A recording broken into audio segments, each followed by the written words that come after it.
The grade cricketer is a Twitter stream. It's about playing cricket at the grade level. Boys! Get a few today, did you? To be honest with you, I hate grade cricket. I went into to play for a team called the name escaped me. Obviously, sharing's always a big issue for young kids coming into a senior cricket team. SAGA was like a witness league. A bit of advice to the players. Yeah. What I want. I refer to the great cricketer here and I'll say, this will do a little bit early. Oh, a bit went on. A bit went on during our break because all of this is about us and what we do. Ian Higgins here, Sam Perry sitting over there. This is the Great Cricketer. Welcome back. Brought to you by Budgie Smuggler. Use the code CHAMP at checkout at budgiesmuggler.com.au if that's your preference. Pez, did you catch the news? Yeah, a little bit. Little bit. Yeah, a fair bit happened. Driving back from the coast, a wonderful. Oh, a little break, did you? Yeah, I did with the family. Mm-hmm. It was nice. Really strange seeing your 3-year-old go into another house that he's never really been able to experience through COVID, which is coming up again, creeping up again. Yeah. I missed And it. he really enjoyed it. But we were just driving back, really nice, a quiet drive. Yeah. Yeah, then the phone blew up, didn't it? Oh, yeah. Let's get into some phone stuff. Okay, so it's been a minute since this all went down. When did this happen? It was like a week ago. Fuck, it feels like a lot. The roller coaster has been an emotional one. The Tim Paine saga, the timeline. Should we go through the timeline of it, or is it? It feels like the news cycle has sort of developed a little bit. We might be a little bit late to this thing now because we're on a break. But a lot of people have been writing in saying, "What do you think about the dick pic? What do you think? What's your take? What's your take on the dick pic?" So much of this is just really sad. All of it's sad. There's actually a lot of stuff this week which is just grim and you know, yeah, just sad. The dick pic is I think that's the picture itself is where it just crossed over a line between a bit of, you know, gratuitous texting into the visceral image of a penis is when it just tipped over the edge of like, this is now untenable. Do you know what I mean? So like if we can be adults about this, and we can't, the dick pic in the dating world is just, you know, rightly or wrongly, it's just a thing that happens. It's just a thing that people communicate with. Okay? And the thing about like dick pics with men, because men are so visual, we're so visually stimulated. That's like, mate, that's why porn exists. Like POV is a category, right? It's not point of view of the woman, point of view of man. Like we're so visually stimulated men, like we just, you know, and so we think that women are also they get turned on by that as well, the visual stimulation, which is not necessarily true in my experience anyway. So, you know, we think that like, so because when we want to receive a text message, we want to see like the female form, right? You look at me and it's like, mate, what the fuck is this guy talking about? No. When we as men texting, when we want to see the female form, right? We want to see breasts, we want to see a bum, you know. Whereas like, so we think that like, oh, now I've got an erection. You know what? They'll definitely want to see this. And they don't. So there's a difference there. I know as we've been discussing this for the last 2 weeks, I've felt you building an impassioned defense of the dick pic as a form of male self-expression. No, I just, it's not an impassioned defense. I'm just saying like it's a thing that happens. And I think there's, I think a lot of people that would talk about it being like, oh God, this is just disgraceful. It's just a thing that happens and it's all fine until it's not, you know? Like these the crime is, if I can speak for the crime, is that pro athlete cheats on wife. That's kind of and it's like an emotional cheating as well. Like I don't know if there's any speculation or sort of evidence to suggest that they actually had a physical tryst. But like the headline is like pro athlete has emotional cheating on wife. Has emotional cheating on wife. Doesn't make any sense. That's a bad porn headline. I'm not clicking on that. But you know, it goes without saying he makes, you know, a really big mistake, and his punishment for that is that his career is over. For me, that's really harsh. I think it's a really harsh thing that's happened, and I think you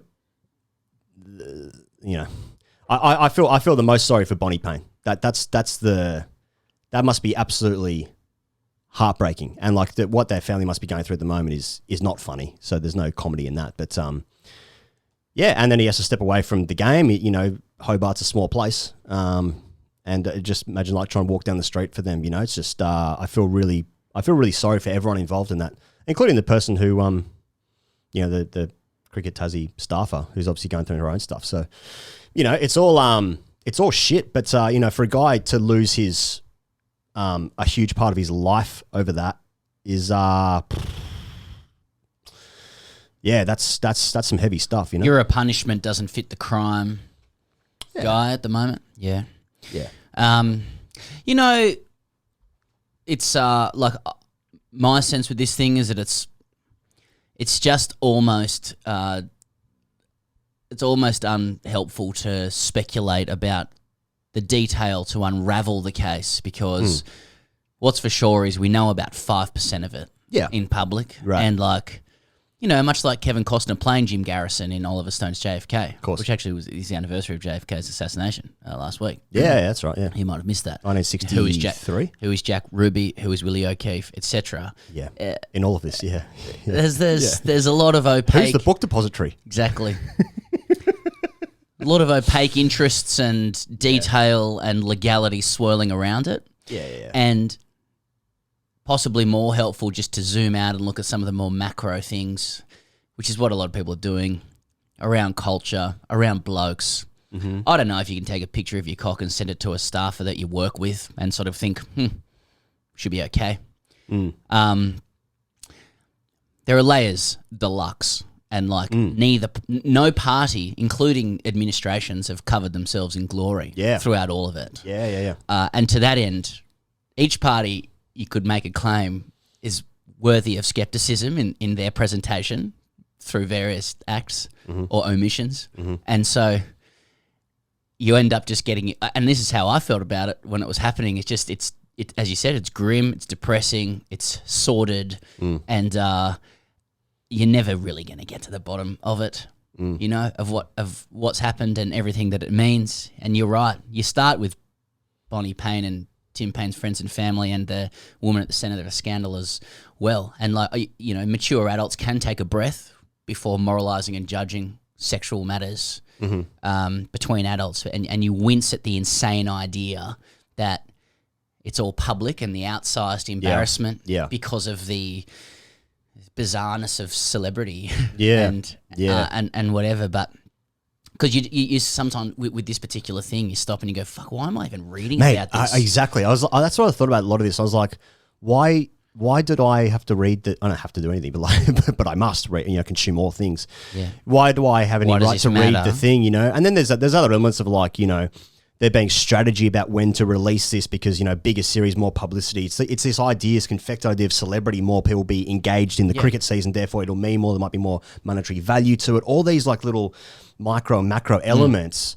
It's so hard to understand the actual, you know, to have a holistic approach to it. Well, I mean, it's very abstract to how like private life works, but I think that it's all a function of, you know, big sport being one big Netflix series. Fucking hell of a series coming up. Hell of a season coming up.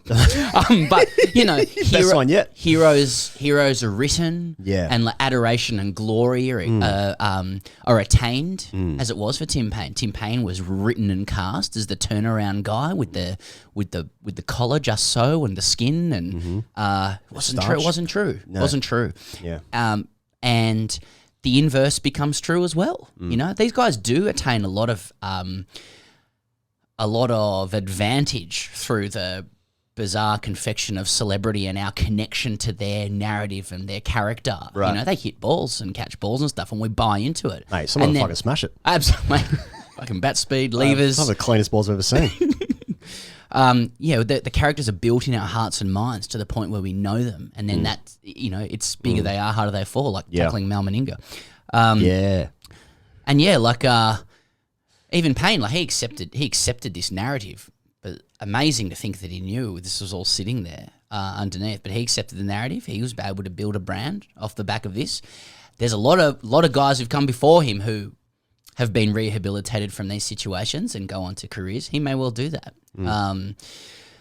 And then from the CA's perspective, I think it's become clear that in the way they wedged themselves over it, it was okay in 2018, but then it wasn't. Well, it wasn't okay once it was going to become public. Like, that was the transgression. The damage to the brand was the transgression. Mate, as soon as the idea that sponsors might start pulling out or whatever, or it would affect the team performance, therefore money coming in. I mean, that's a cynical point of view, but I think it's true. Yeah. And so there's all of this stuff we hear and this is the problem with there's many problems with what's happened with this, but PAINE was the part of the antidote to the cultural issues that created sandpaper, and then his transgression was still themed along the lines of poor judgment and dishonesty, and so it begs the question: what's changed? What can we trust anything Cricket Australia says? While they were doing their root and branch cultural review and telling us how things were going to be better, literally at the same time, they were exonerating a guy for this transgression without interviewing the woman or passing the text messages themselves. I think that the values are really clear. The value is profit and survival. Even a lot of the board directors and stuff, they're saying, well, we wouldn't have made this decision. No, because some of the same people are there.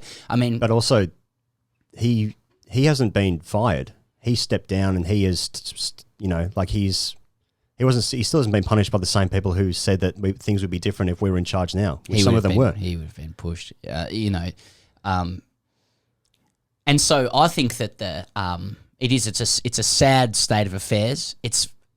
Why does it feel like these are the product things like this? Though you can't predict the specific things, they're the product of a broader culture and a gap between. I said this before, but the corporate fantasy and grittier reality of cricketers, and all parties need to bridge it from the players' side, from the corporate side.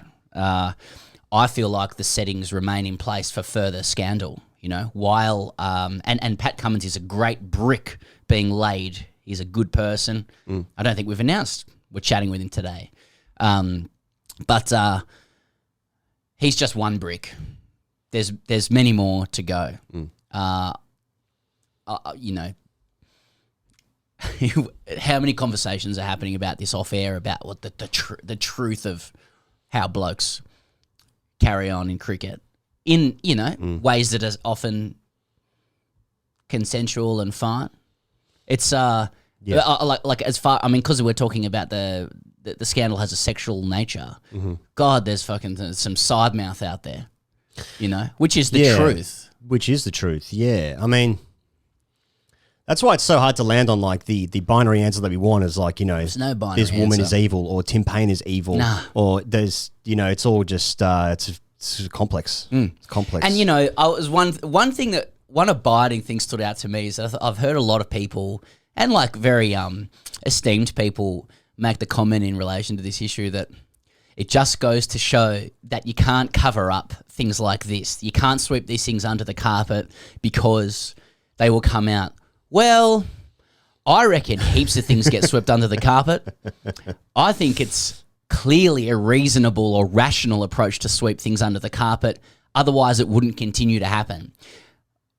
I'll never know the answer to this, but I think for every one thing that comes out, there are scores that don't.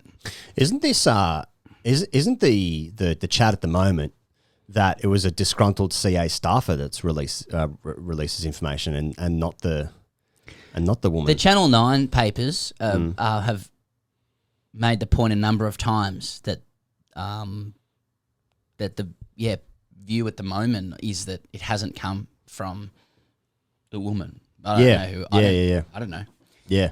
Yeah, what do you know, mate? What have you heard? I think I mean, at this point, and the news is moving on, and Cummins is a captain now, and La Nina, but it's just like, what are the settings that create things like this? Isn't that the question? What are the forces that sort of produce boom and bust scandal for Cricket Australia? I think there's no one answer to that. So you always, with things like this, you always think, as it was with Smith and Warner, we have our moral panic in Australia. We become wowsers. We morally grandstand, and then we take a breath and go, fuck, I'm a bit harsh on that. Who knows where this lands with PAINE in time? It is interesting in that context because it does feel like this is the worst thing anyone's ever done in the history of anything, and it's like this is just fucking the absolute. Can I say something on that?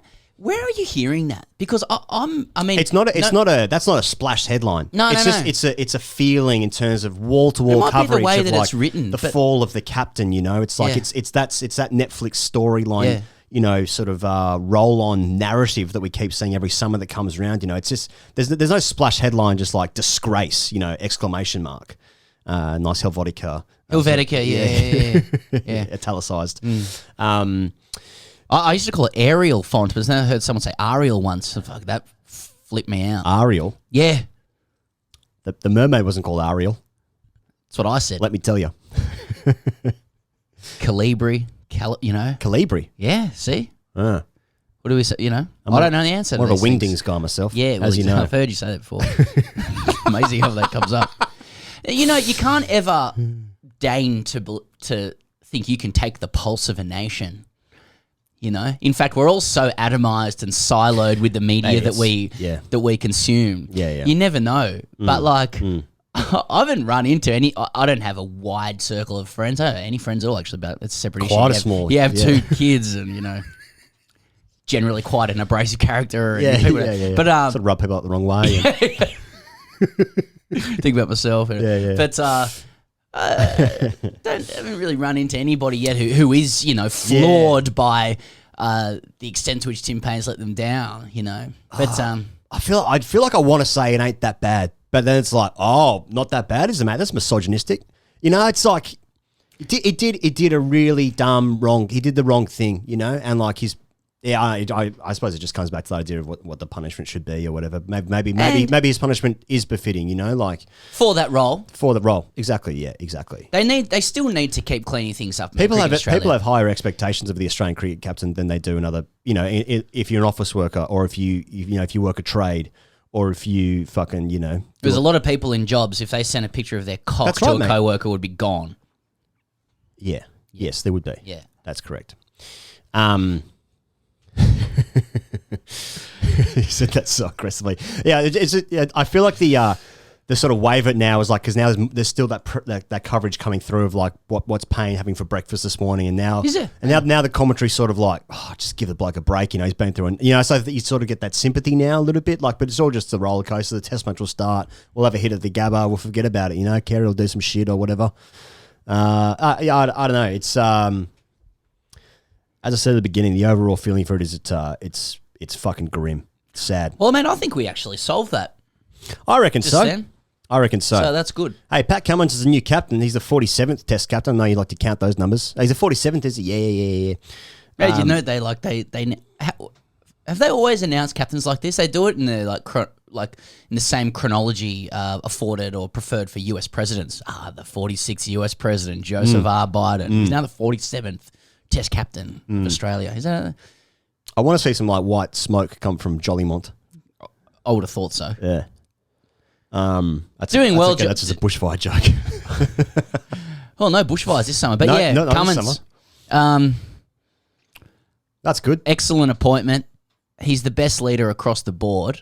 You can see it in the way he plays and the way he carries himself. Tempted to say he's an alpha. He's a sigma. Cummins. He has the respect of the dressing room, and he can alpha when he needs to. Cummins alpha. He's not sigma.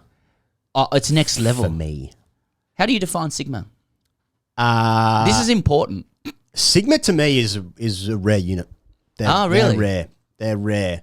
They carry them. They're sort of a lone wolf. Obviously the sigma sits outside the prism, but they have their own alpha characteristics. But I don't. Can a cryptic crossword dark emu reading climate activist be an alpha? Bowls wheels. I agree. Is a model for a watch company. Yes. He's alpha. Now, you talked to Pat Cummins before. We're about to in a moment. He's alpha. It's a twinkle in the eye. When I call him sigma, I say that as a higher compliment. Out of love, okay. I say it as a higher compliment. Okay. The captain, Australian cricket needs a sigma more than an alpha. Australian cricket captaincy does not need an an alpha. No, But no. The thing Who was the last about alpha? the thing about a sigma, a sigma can pull out an alpha when needed, and I think that's the compliment I'm affording you. Isn't an alpha a bit of a coat? An alpha could. I mean, how could you be an alpha without having coat in you? Yeah. I mean, I pose this as a beta, you know. I'm more of an Omicron myself. Cummins was right to caution against his casting as a saint. Oh yeah, special. He's what not. we Well, know. can't mate. No, because I think CA. I think everybody's doing it again. They're doing it again. They're building him up to be the fucking king of king, lord of lords, whiter than white guy, and he is the closest that we have to that. This is so but funny he's because a rooster. He goes, Yeah. Roosters have skeletons. But mate, why do we need that from our pro athletes? Why do we always need the cricketers We to be our don't. fucking best mates? They've got to be fucking perfect all the time, make no mistakes forever. Mate, I said this the other The day. corporates need it. The other day, I was Wheat Bix needs it. the other day I saw this tweet where it was Michael Clark. Michael Clark was like on this day thing. On this day, Michael Clark became the first player in the history of the game to score 4 double centuries, test match double centuries in a calendar year. And I was thinking, like, what the fuck do we need from our players? You know, because like Michael Clark averaged 50 in test cricket, always round up. He's got these records, a triple century against India. He won Ashes. He won a World Cup at home. You know, he was extremely influential post Philip Hughes in, leading that team and the nation in many ways. But it's still like, don't rate it. What's he like as a bloke? We need our athletes to be fucking perfect, good looking. They can sell us some Wheat Bix. Yeah. They got to be good sticks, good off the front and back foot. I want runs Front away dog. from home. Front and back I'm not going to dog. watch the away series, but I want to wake up in the morning at 7 a.m., scroll through Twitter. Who got some? Yeah, that's good. And Makes I me need feel not good. only do I need results, I need highlights from that as well. Yep. Like I need it to be sort of bite-sized, Little bite-sized clips. easily digestible. Yeah. While I eat my Wheat Bix, Right, of with that course. person's face on it. But that's what we want. But why? Why do we want that? But not only do we want that, we need the player to be, of high athletic prowess and also well-spoken, educated and mature to the point These where they guys- can actually carry the broad community, siloed community expectations on their shoulders. But we also need them to leave school at 16 to go and become those athletes. Yeah. Please. Know when you're gonna know that you're going to be a pro athlete when you're 5. Yeah, please. go and get yourself into that little Don't worry about school. elite bubble. Get into the but bubble. try and keep your feet on the ground. So Be have a bubble family boys. that can do that, but also be alpha when we need you to do that. Yep. And it's sort of, if you can find love, that woman is like sort of entrepreneurial. She does some lot of charity work on the side as well. Yeah, that'd be nice your too. First lady. Yeah, that's right. Be a first lady. Get your own social channel as well. Like make sure you have your own sort of connection to the audience as well, but don't have sort of have it written to look after your image, but don't as well. Like make sure you're authentic to it. Yeah. So yeah, And just keep in mind, if you make one mistake, we will fucking burn you so fast. yeah. I don't know, man. Why? If my sons became pro athletes or cricketers, and they won't because it's a genetic thing. I've already explained that to them. But Tough lessons early. sons can't watch Octon also, whatever. You stop talking to me about this, Dad. I don't know what you mean. Your gloves don't fit yet. I think you ride the wave. I think it's like you get on, you're going to get outsized adoration and praise and glory, and the inverse is true as well. And it's not right. It's insane. It's bizarre. It's a bizarre, confected world. But like, I think if you want iconography, you probably have to behave like one. However unnatural and contrary to human reality that is. But do those guys actually want that, or are they just the best player in the team forever, and then they just keep getting picked in? I don't know, teams and man. stuff and I reckon like cricket goes from being a game that you really love and you're playing on the field, and then the next thing you know, you've got a manager who's like takes 20%, and you got sponsors, and then your manager's like, just like, can you clean up your social media, please? And like, and you're like, okay, like I'm just gonna keep playing, and then all of a sudden, like, training this over. yeah, it's like, oh shit, I actually don't want to offer any of myself to anyone because it's just all wrong and confected and weird. Also, I'll take the money. I'll take all that because I play, and I want to build my personality and my brand, so I give it connection, but only the good connection. I don't want the other side of it, and you're set up for a fall if you fuck up, basically. But you get good coin if you don't. It's just a big wave, you know? Yeah. You got to ride it. You come off. I feel like that it's like footballers in the Premier League, you know, like earn a lot of money. That is true. Is that their fault? I don't know. I don't know if it's as black and white as like, oh yeah, I'll take the money, but also I've got some, you know. I don't know. It's character development. It's Yeah. connection to the character. You get outsized reward for the warm connection to the character. Oh, you're on a Weet-Bix box now. It's like, I mean, you don't deserve to be on a Weet-Bix box. But who You deserves to be on a especially. fucking Weet-Bix? Oh, I don't. Yeah. That's been one of the hardest listens this week. I can never captain Australia. It's it's an insane confection. Yeah. But, you know, Amazon Christmas is coming. Use the code CHAMP for your next Weet-Bix purchase at Woolies. Just say CHAMP into the self-checkout. Just keep saying it. Cummins is... Champ. It's where Cummins lands on the scale and the spectrum. Like, he'll have made mistakes. Just hope it's not too far at one end. And like he's got challenges coming up. People are going to be all over him for the first time he tactically which he will. I can't wait to fucking burn him. A fucking oath. Yeah. If I Two get- slips. Fuck's this shit. Why is there a bloke in front of square? He's not fucking hitting it. Yeah. Look at his grip. Look at his grip. Yeah. What I like, I think he's strong to the point where he'll make the team. He'll take control. He'll make the team. He'll make the team. Yeah. He'll take control of the team again. I think it's Langer's team at the moment, and I think he'll take control of it. We've been saying this for a while. He's by far the best choice, and it's good that they've gone down that route. Hey, people out there, Pez has done some absolute wonders, and we are speaking to the 47th President of the United States, but also the 47th Test Captain of Australia. But before we do that, we want to thank our dear friends at Budgie Smuggler, Pez. Going around with us this summer again, big time. I think it'll be this week, maybe even this after this video is released on the YouTubes, that we'll go past 100,000 subscribers. So that means we actually terminate the channel, which is a bit of a shame. I was actually looking forward to covering the Ashes this year, but that's just the way it goes. So there's obviously a lot of people there's about 100,000 people who have subscribed to get us there, but it's also the people like our friends at Budgie Smuggler who have supported us now for 3 years. Yeah, a long time to make this to make that happen. So that's a nice, it's a nice milestone to achieve. But it wouldn't be possible without a lot of other people, despite us for the most part being, Pez and I just doing a lot of stuff. This summer they got gifts for blokes, gifts for her, gifts for people you don't know or non-gender specific. What can we say about these gifts? He goes, for men's swimwear, $60. Quality, made in Australia, comfort. There's a reason, he goes, that most cricketers own a pair of these things, and you can actually see them through some slightly opaque or translucent whites from both Australia or England. This kit is bipartisan. He's enjoying many things in the Ashes are not, but this is bipartisan kit. There's over 200 prints. What you name it, it's there. Actually, name anything, and there'll be a print of it. Go. God, I've got a lot of things that are going to give me five in the Australian cricket team get again. through the 5 debauched things. And now. Gary Lyon, Joey Johns pairs, Cricket Australia pairs. I'm sure there's some England ones as well. VB, Bundaberg collabs. I'm starting to feel this aesthetic now that the sun's actually out, including in Melbourne. Yeah. Everything changes. Australia comes to life. I mean, don't worry, Yeah. Okay, we'll be locked down a couple of days, but still, Next 48 hours, absolute gold. Yep. Underwear, $30, Australian made organic cotton quality. New shirts, $50, selling fast. He's Linny, who we're going to see on Wednesday. He's literally said they are selling out of shit very, very quickly. I bet they are. Budgie Smuggler coming into its own in Australia people now. will be frothing to get outside and enjoy it in the last couple of days while you can. Yeah. Towels, bucket hats, socks. It's a thorough, comprehensive That's a good wardrobe. That I it can offer you. actually need to sort myself out, and I'm actually going to do it this week. I went to a sauna yesterday. I did a sauna yesterday. After a weight session. No. Quite the opposite, actually. I was with Bree and we're just sweating out Friday night session. So what's that conversation? You wake up in the morning, you know what? Sauna, let's go. She said it. I've never really been a sauna guy before. Right. But I went there. There's this place in Richmond, and I needed budgies.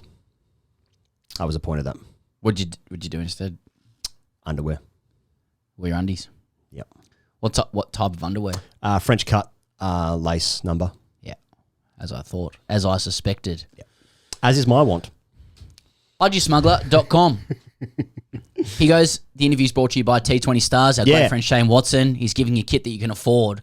Good quality kit that you can afford. If you haven't seen the clips of me playing Peter Hatzeglu, which was the full selection of that was actually the entire, that was all of it. Yeah, that was all of it. 4 balls. Yep. 3 hours he was down there. He really tried to work out his field in between balls. You can see the sticks work. what more can you say? Designed by Shane Watson. The kit's fantastic. It looks good. It's a thick boy. Yeah. It won't break the bank. Mate, so I've got the stick that he gave us. It's just in my living room, and I've just been picking up. I've been shadow batting around the house. Yeah. The last As a pickup. really nice. Yeah. Really nice. Does it If it didn't, would you say it? I had an offer to play on Sunday from a mutual friend, and I was thankful that I had a legitimate excuse. Yeah, I was, raising us there, I was told by that mutual friend that you couldn't because you were working. I was like, he's not working. We're not working that day. I was working. Working the room. My cover drive. That's right. Networking. Networking, that's right. All counts. T20 Stars, you can get all that. You can find out everything that's going on at T20 Stars at t20stars.com. Here's Pat Cummins. Well, he's the 47th Test captain of the Australian cricket team. That's what you got to say now, because you say that for US presidents, so we say that for him as well. He's the man who carries our hopes, our fears, and our dreams. This will be about his 450th media interview in the last couple of days, so I'm sure he's pumped for it. It's Pat Cummins. Pat, I know you probably don't remember us from being on the show in the past, but welcome back. Thanks for giving us your time. As always, it's great to contractually be obliged to be here. With you too. Well, first question. It's funny you say that. It's pretty important to clear this up. We all tuned in, edge of our seats, for yours and Steve Smith's presser upon, your ascension to the Test captaincy. And so, just for the sake of politeness, now that you're in this role, because sort of Steve threw us off the scent, do we refer to you as Pat or Patrick? Well, I asked Steve to refer to me as captain or sir, but he went for Patrick. Very funny, because it caught me off guard, because he normally calls me Paddy C or Rick. Probably Rick is the one that he's and then he started calling me Patrick. So I didn't want to call him out in the middle of the presser, but afterwards he goes, he sent me, someone tweeted him saying, "Where did Patrick come from?" He's like, "Oh, I didn't even realise." I'm like, playing games. First and last time it'll ever happen, I think. Patrick, Sir Patrick. You're a new dad. Congratulations, by the way. But you've obviously been away from home. It's been a crazy year for everyone, but I mean, professional athletes no more so. You had the IPL and then the Delta variant hit, and you had to come home. And you guys win the World Cup recently. You come back home. The Tim Paine stuff happens. You get the captaincy. Mate, your head must be spinning the last 12 months you've had. Yeah, it's been pretty crazy. It was good to spend a few months at home, before the World Cup. So that was, Becky was kind of later stages of the pregnancy, and then we had Albie. So it was kind of good to at least be home for a little bit, have a bit of a normal pre-season and winter, because since then it's been crazy. So we had Albie, I think 3 days later, hopped on a plane for the World Cup. And then, obviously won the World Cup, flown back here straight into quarantine, and it's been a busy couple of weeks. So, it's been whirlwind. It's all been, great things. So long may it continue. You've been thrust into the captaincy probably sooner than you'd expected, but a lot of people did tip you for that role eventually. And in the build up to it, we became aware that there was an interview process, some backgrounding and whatnot. It seemed to be between you and Steve, or you might refer to him as Stephen now, for the captaincy.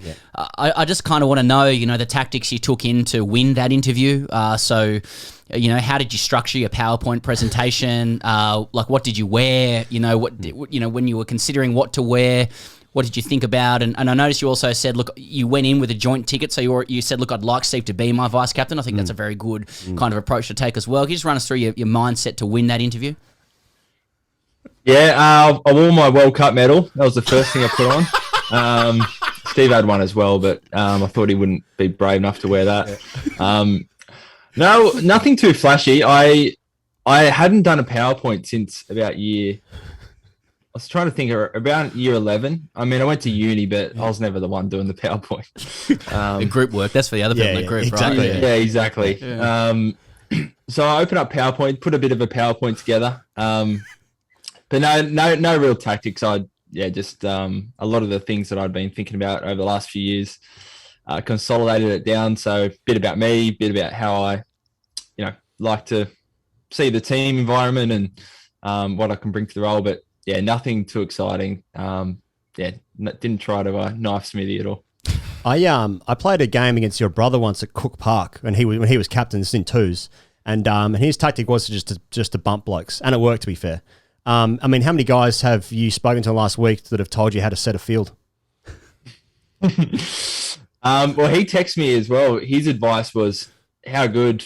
Never have to bowl an over into the wind or against the top order. So that's a second grade captain coming out of me. Yeah, no real field settings yet. No real advice. Just a few of the bowlers trying to smile up to me to make sure I still do bowl some tough overs. Well, it's funny. Like most of the chat out there at the moment is just about how fast bowlers actually can't set fields. And you're going to need like a whole heap of help from batters and stuff like that. Like, how are you going to go about being a fast bowling captain, and how bored are you of that question? Yeah, well, I think if you canvassed a lot of batters, I'd say that we couldn't even tie our shoelaces together. The way they talk about us setting fields and that. I mean, when I'm out there bowling, or Joshy Hazelwood or Starkey or Lino are bowling, we're setting our own fields 95% of the time, and then Tim or Finchy or whoever is captain would come in and try and just give you a different option. So I don't think it'll be that much different. I'll be there to help the bowlers if needed. I think maybe pulling myself off or out of the attack or back in, that might be the things I've got to be kind of cautious of. But plenty of people around to help me with tactics. Does Steve know that he's going to be fielding at fine leg and you're in second slip for the first over at the Gabba? He told him that he doesn't know that yet. What leg, I thought. That's right, yeah. Are you gonna have a say in selections? And if so, what is the first 11 for the Gabba? Yeah, so I got two brothers, so I got to try and fit them in. One's a keeper, so yeah. No, I mean, I'll chat to the selectors and they might get a few thoughts, but it's 3 selectors, so they'll make the final call. And right, honestly, it's such a good place at the moment. Around the test side, we've got 15 people in the squad, but you could have another 10 people that are just dominating Shield cricket and could slot straight in. I suppose you probably won't give away what you said in the interview, but I know you just mentioned before. You spoke a little bit about the sort of team environment you'd like to see and whatnot. I mean, are you able to tell us what the team environment under Pat Cummins looks like? What sort of changes there would be? What's the blue sky ideal team environment? And how do you make this your side? Yeah, I don't think you see too many changes. I thought PAINE was a really great leader, but I really aligned with a lot of he thinks he's a real people person. He tries to give people their own space to own their role and do it their way. So, I really buy into that. I think, it's a dream job playing for Australia. So try to keep reminding us of that it's best days of our lives. You've got to enjoy it. But, I think they're probably the main ones. Just giving ownership to individuals, just giving them the freedom to go out, do it their way, and make sure they keep enjoying themselves. Mm. Who brought the ski goggles over to the UAE for the celebrations? I don't know. I hadn't heard a whisper about them until we won. There was about 6 pairs. I think I reckon Sweppo, Mitchell Swepson might have had something to do with it. Yeah. Adam Zampa, he certainly had them on pretty quick. Yep. Don't know, but they played a big part. Yeah, they were very present. Good. Yeah. What? You're not giving that away, obviously. You know the answer. You just don't want to say. But no, I think it is Swepper. I honestly don't know, but I think one of the NRL guys did or something. Yeah, it's very NBA. Yeah. It's Oh, NBA. Okay. Mm. Yeah. Pat, can we talk about cricket? I guess. You have to. Yeah. A lot of talk about La Nina. A lot of talk about even being able to get on. A lot of talk about, whether the last week or so was, given any kind of advantage to England. do you think anything in the last couple of weeks is, will mean anything once the game starts at the Gabba? If it does, subject to the Omicron variant, which is a sentence I imagine saying last week.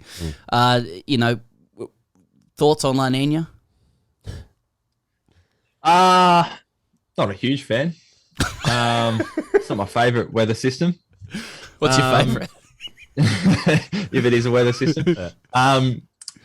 I mean, today's nice, so we got training the Savo, so we'll get out there. And it hasn't been too bad. We've been able to have 4 really good centre wickets in the last 2 weeks, which is, I think we planned for 5 or 6. So it's been absolutely fine. We're going to take a few days off, and then we'll have a pretty normal leading to a first test. So yeah, hopefully it doesn't hang around. Hopefully, it doesn't affect training, but especially the games. And outside of that, I really don't see too much. Obviously we lost PAINE, which is a big loss, but just coming out of a World Cup, having, big bunch of really, really confident players.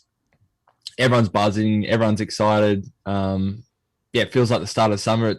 Everyone's fresh. So, I think we couldn't be in a better place. Just on the back of that, there are a number of guys who have played in the World Cup squad, or were in the squad if they didn't actually play the final itself. I mean, that must be an enormous boost in terms of, from an external perspective. I didn't see Australia winning the World Cup in the UAE. That sort of came from nowhere for me. So I'm sure you guys were confident and stuff, but it must be a huge confidence boost to come home with the silverware and just roll into an Ashes. And I know all the PAINE stuff has happened, but there's got to be huge momentum from that, surely. Oh, absolutely. It's a perfect way to start a summer, really. And playing on the world stage, you're the best T20 side in the world for that moment. And I think we got 5, maybe 6 of us players that will be, probably in the first 11 who played over there. People, Joshy Hazelwood, Davey Warner have just, had fantastic tournaments, dominating. I mean, they've got to have huge confidence going to the Test series, even though it is a different format. I think that's huge. I know, a lot of the England players are probably going to be hurting, and it's just that little bit of extra, aura around it. I think the Australian team, when you do win big tournaments. Last one from me, Pat.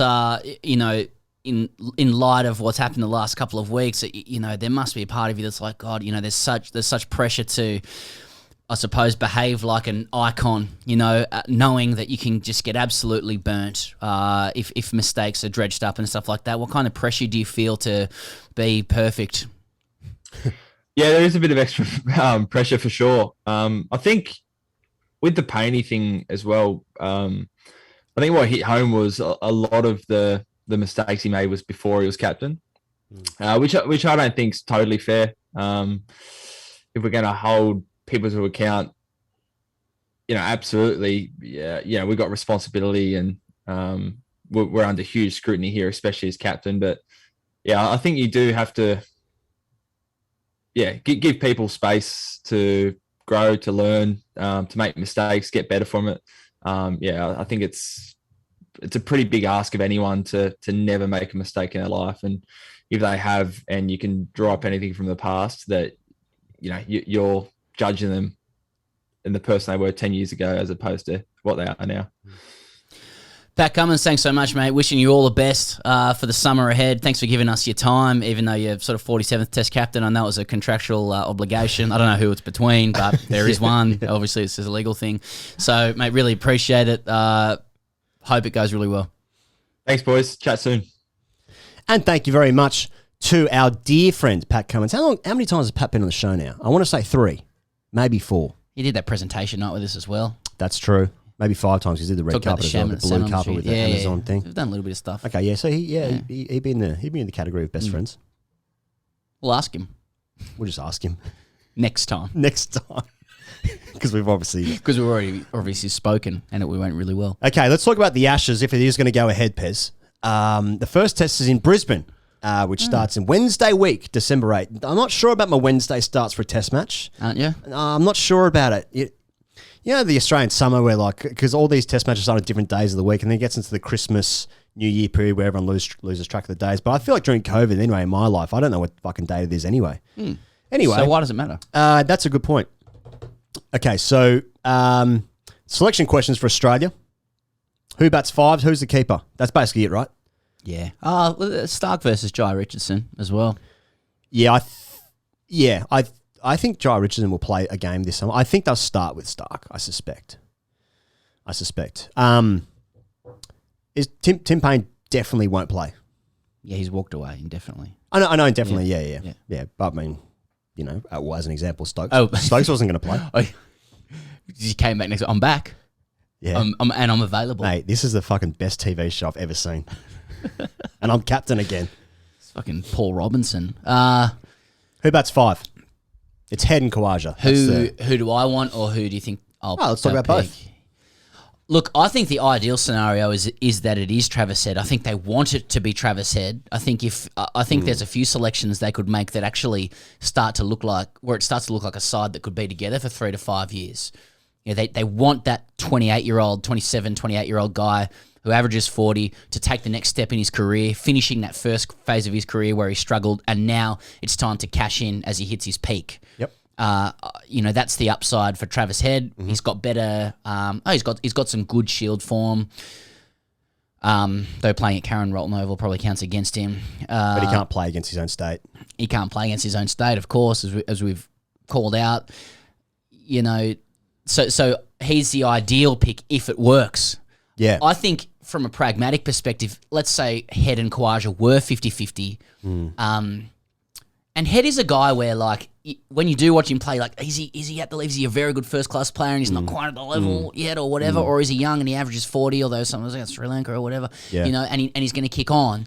But, like, from a pragmatic perspective, I'd probably lean towards Head. Yep. If he can get into the series, that's brilliant for Australia. Yep. But if it doesn't work, Kawaja straight away, give him 2 tests. But, the thing with Travis Head is, have they given him a long enough run on his side? They've certainly taken that view with Marcus Harris. Announce him early, give him the run. Just give him the go. Yeah. It's interesting with that because I think the conversation with five also is centered around Marcus Harris at the top because Kawaja's a guy who can open the batting and has done in Test cricket. I would have gone with Kawaja. Is the actual best team and best case scenario for everyone that Kawaja opens the batting and Head bats 5 and Marcus Harris isn't in the team? What happened to your mouth there, mate? Exactly.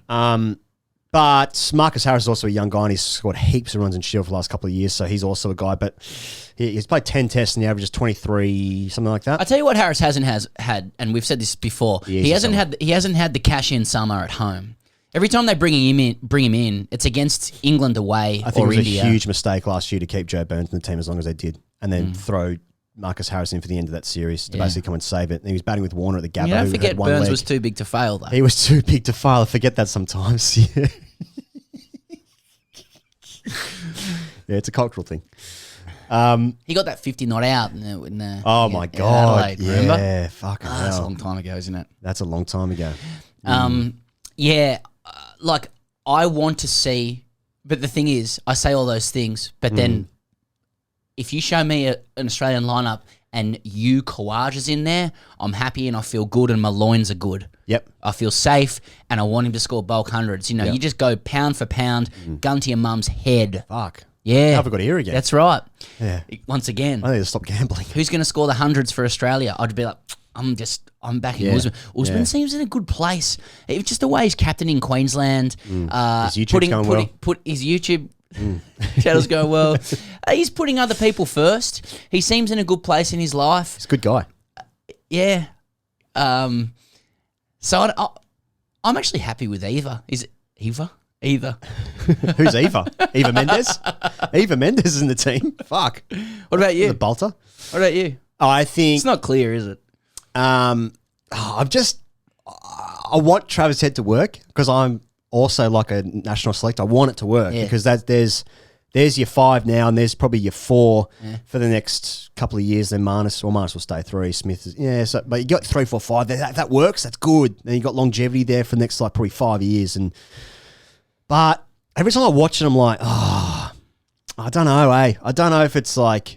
I mean, who the fuck am I? How many tests have you played? Yeah, of course. All those disclaimers. But it's like, sometimes you just watch me, is it test match? Is this 45? You averaging 45? Maybe 45. Are we taking you over to India and you're sort of doing something? Yeah. Fruit picking? Yeah. You dealing with that? Yeah, I'm not sure. But then, Yeah, I mean, Ponting said this when we interviewed him the other week. He's like, Uzun's been the best 5 batters since he's come into the team, and he's definitely left a lot of runs on the and test matches on the wherever you leave test matches on the table in the locker. Where'd you leave them? Nah, table. You left them on the table. Where'd you leave your keys? Yeah, test matches. Yeah, I was on the table. Where'd you last see it? Yeah, it's always the last place you look. Yeah. Keeper. I think if they can get, we're going to get the insight when we see Australia play Australia A. I think. Yeah, when's that? Sometime between now and the test. They're going to play before the test, aren't they? Yeah. I'll look up Fox Sports or something, and it's on. Yeah. It was a great game, and yeah. Look, I think Carey's waited a long time. I think it'd be hard to wait a long time. I think he has the temperament for Test cricket. I think he's good for the side. I think that he's done his apprenticeship. Yeah. Gotta get me and I think if they get him into the side and it works, it'll also be good for the side down the track. Yeah. I think Alex Carey can score hundreds, though his Shield form has been poor. The raps on Inglis are unbelievable. Unbelievable raps. Both names on the sheet. I'm excited because it's novelty. Yep. Mate, it's amazing how many people are like, Inglis is the guy. No one's seen him play. Exactly. No one's seen him play. But that's why he's the guy. He's Marco van Basten. You have time out. Yeah. No one sees you. You're fucking great. Yeah. That was Cameron Green for a long time as well. Like, what does it look like? Oh, yeah. I don't know what Inglis looks like. Mate, Daniel Sturridge is like that for Liverpool. Exactly. And then he's gone over to play for Perth, and the flight's too long to get a game. So he's the 4-hour flights. You say that? I can't contribute. I'm just not. Are you kidding? Are you having a laugh? Business, but it's a little bit cramped actually in Virgin. Hey, you never know. Like, if Carey can score runs, he might. Like, Green might end up 5, Carey 6. I'm talking about down the track. I think, Inglis comes in. I think that we will appreciate that Tim Paine was actually good. Yep. Can I say something about that, mate? Go on then. You're right. Tim Paine had actually developed a lot, elicited within me a lot of feelings of safety as a wicket keeper, mate. And it's not just the top button and the collar and the just so sleeve. If we can compare it Glove. to England's wicket keeper, who'll be Joss Buttler. Joss Buttler averages 33 in Test cricket. Tim Paine averages 32. Butler's got 2 Test centuries, and Paine does not have that. But Paine averaging 30, batting at 7. Is completely fine. He's played enough Test matches for that to be his average, 32. That's good for a Test match wicketkeeper. It's completely fine. And then you look at what's coming up next. Carey averages 30 in Shield cricket. That's not good enough. But then who else? Inglis.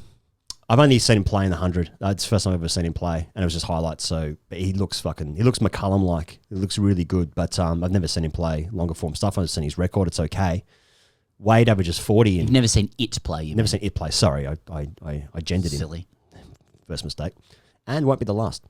Wade averages 40 in Shield cricket, but he averages the 28 or something like that in Test cricket, So is that, that doesn't mean Carey will come into the side and average 12 less than his Shield, But I think Carey's a good player. He's got good gloves, he's neat, he's a good leader, plays AFL, so there's that as well. Yeah, that's true. Well, there's a safety in that. But I think like all teeth-based selection, teeth-based. Teeth-based, exactly. Yeah. Got his chompers done. Yeah, his dusted. Sorry. Yeah. But I think this will make us appreciate that Paine was actually good, because these guys aren't going to come and be like, oh, it's finally like the chat from England's like, oh, now they've got a better keeper and a better bat coming in. No, you don't. You don't have that. I think, Carey's not going to come in and score hundreds. Mate, I'm excited for it. I am excited for whomever comes in next. I think that they can take the side forward. No doubt Paine, fantastic gloves. The time for Tim Paine leaving, all scandal aside, was coming anyway. Oh, yeah. I agree. So that it comes now, just from a pure cricketing perspective, if that's even possible, leaves me excited to see who can take it forward. New face. Because it's good. One thing, look, Paine, best gloves. I defer to other keepers on that stuff. The keeping is one thing keeping is one thing that the average Joe can't really make a call on. But in Inglis and Carey, there are guys who can score hundreds and change matches with the bat, which, to be fair to Tim Paine, he could average 30 odd or whatever, more through sort of not outs and shielding stuff or whatever. But these guys can change games with the bat. I'm really interested to see who they go with. I know Alex Carey averages 30. I don't know. He just strikes me as one of those guys who he has an international cricket temperament. He rises to the level. He's played a number of innings for Australia at one day level that where he's saved the game. So I think it's probably Carey with the edge. Okay. England's warm-up versus the Lions was washed out because La Nina is going to fuck this series in the summer. It was actually La Nina last year as well. And the last time it was back-to-back La Nina summers in Australia, 2010, and that's when like half of Queensland was underwater. Yeah. So that was the last back-to-back one. So that bodes well. You saw the photos of the wherever ground they're playing at, England versus the Lions. It's completely underwater. Bodes well. I heard Jimmy Anderson on Tail Enders, good podcast, say it's the worst weather I've ever seen ever. Fuck off. That's good. I like that level. And they were asking, it was very funny. They were asking him like, how have you been received by Australians? And it was like, he was just saying, look, I'm sorry to say everybody's been really, really nice, but I wondered to how his much, face. I wondered how much she's like, I can't say a word here because this will just turn up in the press somewhere. Yeah. This was like, Billy, everyone's being really nice. Yeah. So there's been a bit of chat. I've seen Dan Brady write some articles about La Nina and how that's going to suit Anderson. Let me put it to you, Pez. Have you ever played a game of cricket in Australia where the overhead conditions have done anything to the ball, to the kookaburra? Probably. There's a difference between if that's true and did I notice? Or like, was my technique to a standard where that made the difference? Sure. Yeah. I suppose you never played test, did you? I forget that sometimes. Yeah. I don't know. I You think overhead conditions in Australia are overrated? yes, I do. Right. Significantly so. Because of the kookaburra. The kookaburra doesn't swing. Anyway. Look, I think it's an advantage for England as opposed to La Nina not being here and there just being bushfires. Yeah. The bushfires definitely bode well. We for need Australia. La Nina here so that the country's not on fire. Yeah, but So 5-0. That does yeah. something to us as well. As soon as the factor that in. That's a good point. As soon as the rain comes, we can at least say, the farmers need it. That's right. In comparison to what Australia's last week has been, it's very low-key build-up, I feel like, for England. Well, it's been a bit going on. Yeah, I know, I suppose. But in terms of, I don't know, I suppose last time they were here, I suppose that Perth game where like there was headbutts and, Ben Duckett poured a beer on Anderson's head or whatever. It seems like a long time ago now. Yeah. But I suppose, I know England's had the Azim Rafiq and Yorkshire and the racism thing as well, but I suppose that's sort of been like past players in at home, whereas like the camp here has actually been quite, I haven't really seen a lot, but it's because the entire press coverage in the country has been on Tim Payne's doorstep. England is shutting the fuck up while this is going on. Oh, yeah. You know what I mean? Yeah. Like wisely so. He was like, great. All right, let's speak to Ed Cowan to get his view on what the Ashes are going to be like this summer. Always a pleasure to bring back the number one friend of the show for the start of the season. They say in the focus groups, don't do this. You've had him on 10 times, 11 times. We said, go away. Yeah. And also who hired this focus group. Yeah. He's a polymath. He's now with TDM Growth Partners, advising on white-collar matters. He's got his own podcast, Scaling Up. He does the Grandstand Cricket podcast, which is a very good cast with he and Corbin Middlemass. He's a board member with Cricket New South Wales. He's got 54,000 runs at first-class level in grade cricket. Ed Cowan. Ted, welcome back. Fellas, the honour, honestly, to be, I don't know where you draw the line in the sand around, start of the season, better get Ed. It's the 29th of November. So when my phone didn't ring in August, I thought, lads have got a bit big for little Ted. But you're back, and I love it. I'm back. Thanks for the intro. I love how that's evolved over time. You can almost put a montage together of the various 11 intros that you've done. Almost. Okay, Ashes. Ted, do scandals mean... 5-0. Do scandals mean anything? England's got their scandal. We've got ours. The battle of the scandals. Racism, sexism. Every generation has a scandal. What was the major scandal during your time playing for Australia? And did it make any difference to the quality of cricket you were able to play? Oh, we were obviously dealing with the age-old scandal of nerds v. Julios. Simpler time. When there was nothing else to report in the press, who's a nerd? Who's a Julio? People getting upset. We had Homework Gate. We're never short of a scandal, Australian cricket. We love it's just one scandal to the next. We're in between scandals. I actually don't think we judge cricket by seasons now. That's long gone. That was the 2011-12 season. It's just like, just name the scandal, and people's mind goes straight to where it was on the timeline. I want to know what this summer's about, Ted. And I know it's an Ashes summer, but it needs more like richness of narrative with it. Is it about us being free again? Is it about defeating Omicron? Is it about moving past the Tim Paine era, past sandpaper, into the new Pat Cummins era? Because it can't just be about 5 tests. What's the summer about? What are we watching for a couple of months? Yeah, You're the head writer. Yeah, you're the head writer. Yeah. You're the lead script writer. Don't know. That's throwing me a little bit. I mean, the script writer. So obviously the script can't be about the cricket because there's only going to be 11 or 12 days of that over scheduled 25. So we're going to have to fill the papers somehow, and we can't fill them with scandals because we've already filled them with scandals. So the narrative might be, border closure. What happens? Let's just look through. If all state borders go up in the next 12 days, where does that leave the Ashes? And so let's imagine a world where we just play all 5 in Sydney. Why not? Warney won't be happy. That's why. Nah, he'll be fine. Warney will be fine. Ted Brettig wrote, when Anderson... Brettig. The Brettig. I think you have to refer to Dan by his official nomenclature. The Brettig. Pardon me. The Brettig wrote, when Anderson and England won in Australia in 2010-11... they claimed 3 test matches by resounding innings defeats. Australia was in the grip of La Nina. Oh. Should we fear? Should we fear? Yes. Should we fear what Pat Cummins earlier on this show described as his least favourite weather system? Yep. Well, he's only got 2 to choose from, doesn't he? So it's a toss of the coin. It's heads or tails, La Nina, El Nino. Let's sort this whole thing out. It is one thing that doesn't scare me, but it does brings, imagine if Sam Curran was playing in the Ashes and, the overcast conditions bowling his little 115 sweatband swingers, we would be in huge trouble. We'd have to roll Terry Alderman out to make sure that the little nibblers were just doing enough. Yeah. So, what was the question? Well, is La Nina a thing that's going to impact the cricket? It's a thing. No, but is it going to impact the cricket? Absolutely. I don't know. It's rained for about 43 days straight and 43 years straight in Melbourne. So if it's ever going to happen, this is it for sure. So it's going to affect the cricket. It's just a 1-0. I want to ask you that, Ted.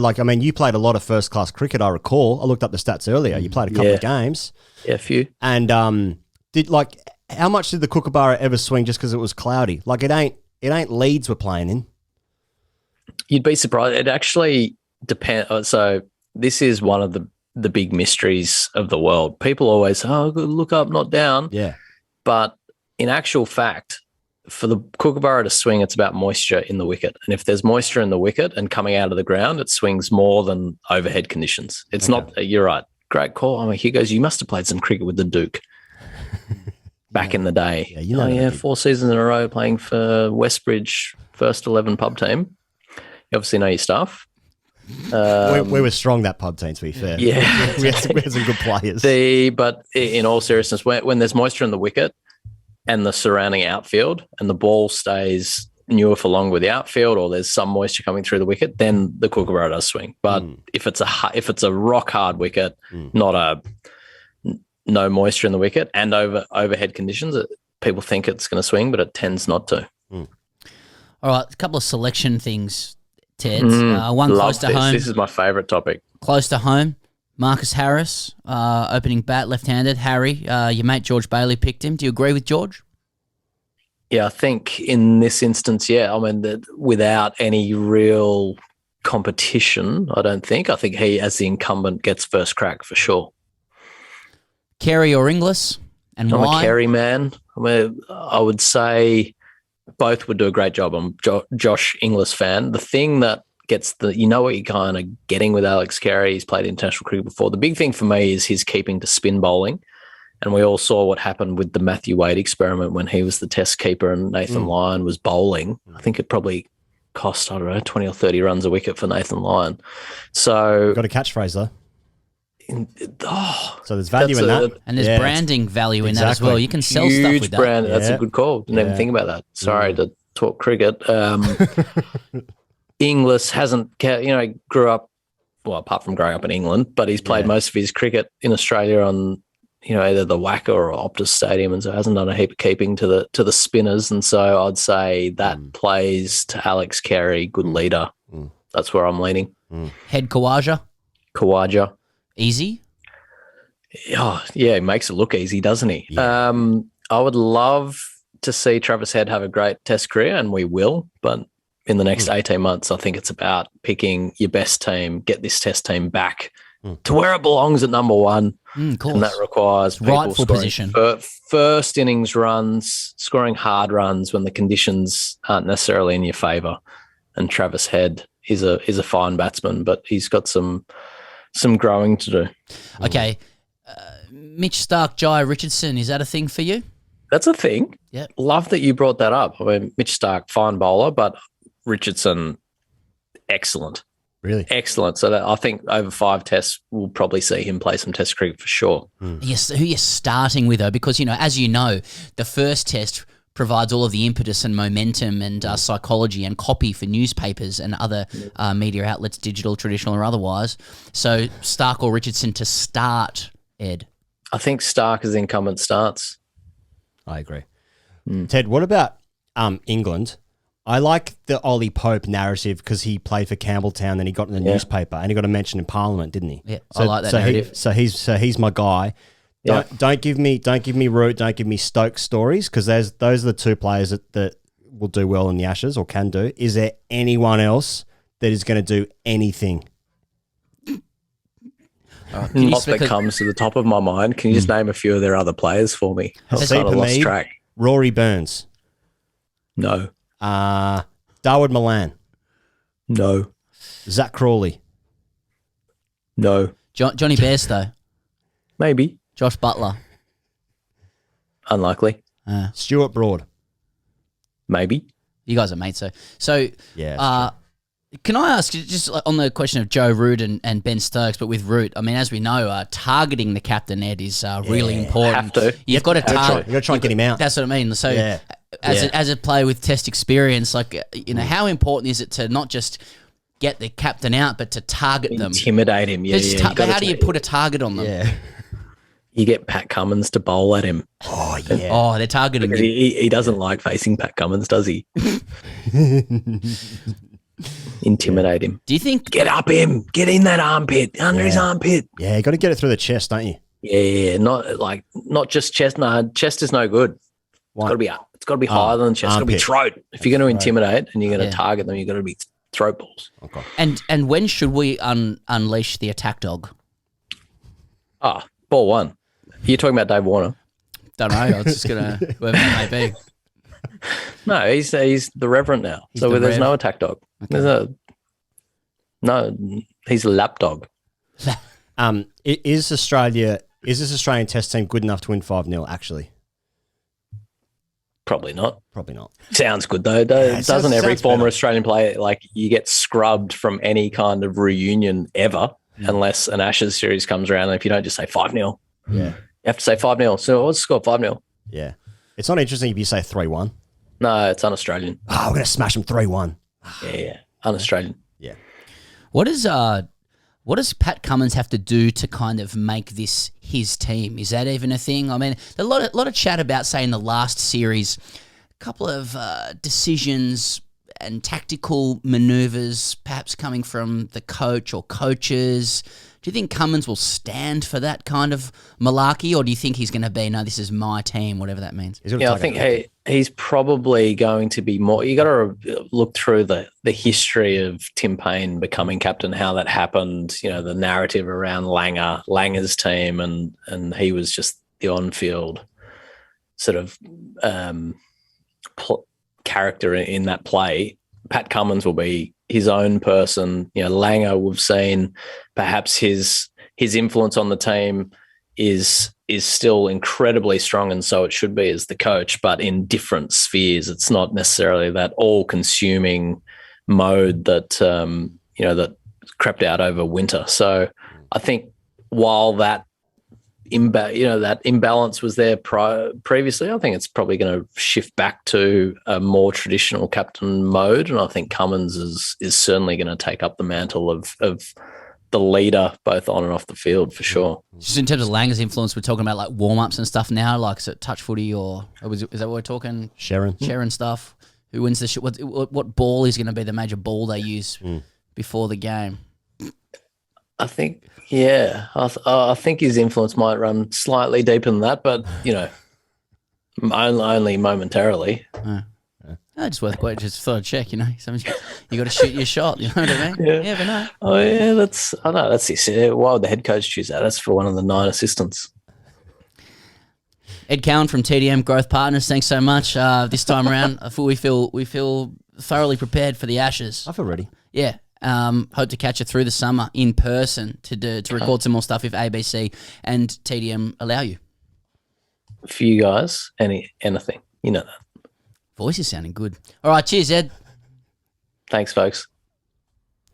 Thank you to Ed. Okay, so it's been a little while since we've spoken about, the Yorkshire racism thing and Azim Rafiq and all that, and sort of came out afterwards. I'm sure everyone's already seen this, that Azim Rafiq had some anti-Semitic Facebook posts a number of years ago that were published under his name, and I know since then he's met with the Jewish community, including Holocaust survivors, to educate himself further, and it's talk about grim. I mean, this whole thing is really sad, and it draws up battle lines more than ever before, because then people like us see Azim's racist as well. So, how can his experience be true? Which is, of course, is absurd, because I'm sure he experienced those things. And then the battle lines between, Michael Vaughan and Tim Bresnan have said, those things never happened. And, we're a long way from it. And it's hard to know what is the truth and where the truth exactly lies. But the whole thing is fucking really sad. And unfortunately for Azim, like those things coming out seem like they let his not his cause down. They sort of let himself down in the sense that it seemed to give him less validity, of his claims. Oh, mate, I wouldn't.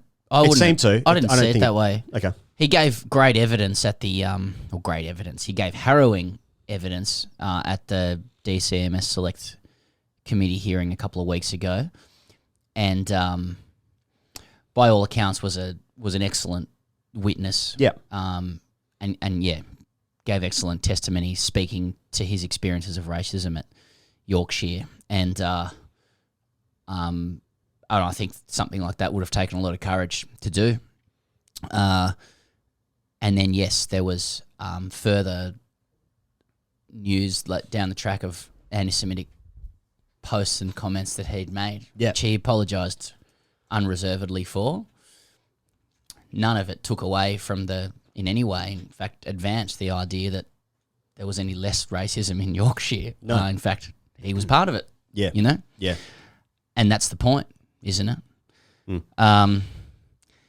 It's been a pretty harrowing thing to listen to, hasn't it? And it's funny how quickly these things tend to focus on particular individuals that may or may not have engaged in racist episodes or whatever, and then that becomes the focus. But even Azim Rafiq has said himself that it's not about any one person in particular. It is a systemic thing, of which it's now clear he was part. Should be said, we haven't spoken since we talked to Tim Bresnan, and a lot of people queried why we didn't raise this with him. Well, firstly, that report hadn't come out yet. We asked him before we went to air if he'd like to speak about it, and he said he wouldn't. And should we have scrapped the interview? Maybe. Maybe not, but we didn't know what he was going to say, and it was so sensitive and legal, we felt it was his right to address that issue on his terms. It was not our place to do that. The abiding thing that comes out for me with this stuff, and we see this when racism scandals come out all the time, is the difference between being labelled racist to incidents of racism, how unhelpful the label of racist is. And it's more a case, isn't it, of trying to lessen the occurrences of racism or racist incidents, and that the in-groups, the people who make the rules, need to stop insisting that they get to make the rules on what is and isn't racist. You know, that listening and empathy is the order of the day. But obviously none of that is possible in a system that incentivizes self-interest and consolidation of power, whereby an empathy gap is quite helpful. Oh, of course. Capitalism. Of course. So to that end, Tim Bresnan has apologised to Azim for any party played in bullying him, and he's going to undergo cultural awareness training in Warwickshire, which is obviously where he moved to last year, from Yorkshire. And then Michael Vaughan got stood down from the BBC coverage, and then BT Sport, who are going to air the Ashes, don't want to be associated with him. But then BT Sport aren't sending a team out to Australia. They're going to use Fox Sports' feed, and Fox Sports are sticking by Michael Vaughan. So Michael Vaughan will be on the Fox Sports feed, which BT Sport are picking up, but they don't want to. So they're trying to figure out this gap of like how to fill 20 minutes when he's going to be on during coverage. It's fucking weird and grim, and again, more battle line stuff. But really looking forward to some mackerel cricket being played, where we can talk about some cricket instead of the off-field stuff, which is fucking depressing and it's depressing and sad. What does that mean? Not sure, mate. I wonder if they're going to take a knee this summer, or if it's going to be the barefoot circle thing. Oh, yeah. I'm not sure. I'm not saying any stuff about that. Let's ask him. Okay. Pez, the WBBL, the Perth Scorchers defeated the Adelaide Strikers in Perth by 12 runs, and that was the end of that. nice for Perth to get a game of cricket. Good for them. They were the best. Mate, I mean, we were showered with headlines over the weekend about how many people are going to women's sport and how successful the ratings have been. The Matildas played against the US. What's the US soccer team called? USWNT, right? Yeah, it's just right. United States Women's National Team. I think that's what it is. Anyway, 36,000 people watched that. 15,000 people at the Big Bash final in Perth, and then the ratings through the roof. It's great. There's definitely there's a reason why CBA leans its cricket advertising towards women. There was I was actually reading something similar to that about how people are investing in women's sport because there's a huge future. I mean, you can see it. I mean, especially in Australia here, with the what's the women's AFL called? The W. Oh shit! It's WAFL. No, isn't that Western Australian Football League? Yeah, it's the waffle. AFLW. AFLW. Fuck. That's obviously growing here. There's obviously the A League. Used to be called the W League, and that's called the A League. It's just called the same name. That's grown as well. The women's cricket's going fucking gangbusters. Good future in it. Time for a women's IPL? There definitely will be. I mean, with the Indian players out here, Harmanpreet Kaur was a player of the tournament for the Renegades. A lot of overseas players. I'm starting to feel a lack of safety in how few Australian players are succeeding in this tournament. Yeah, it's scary.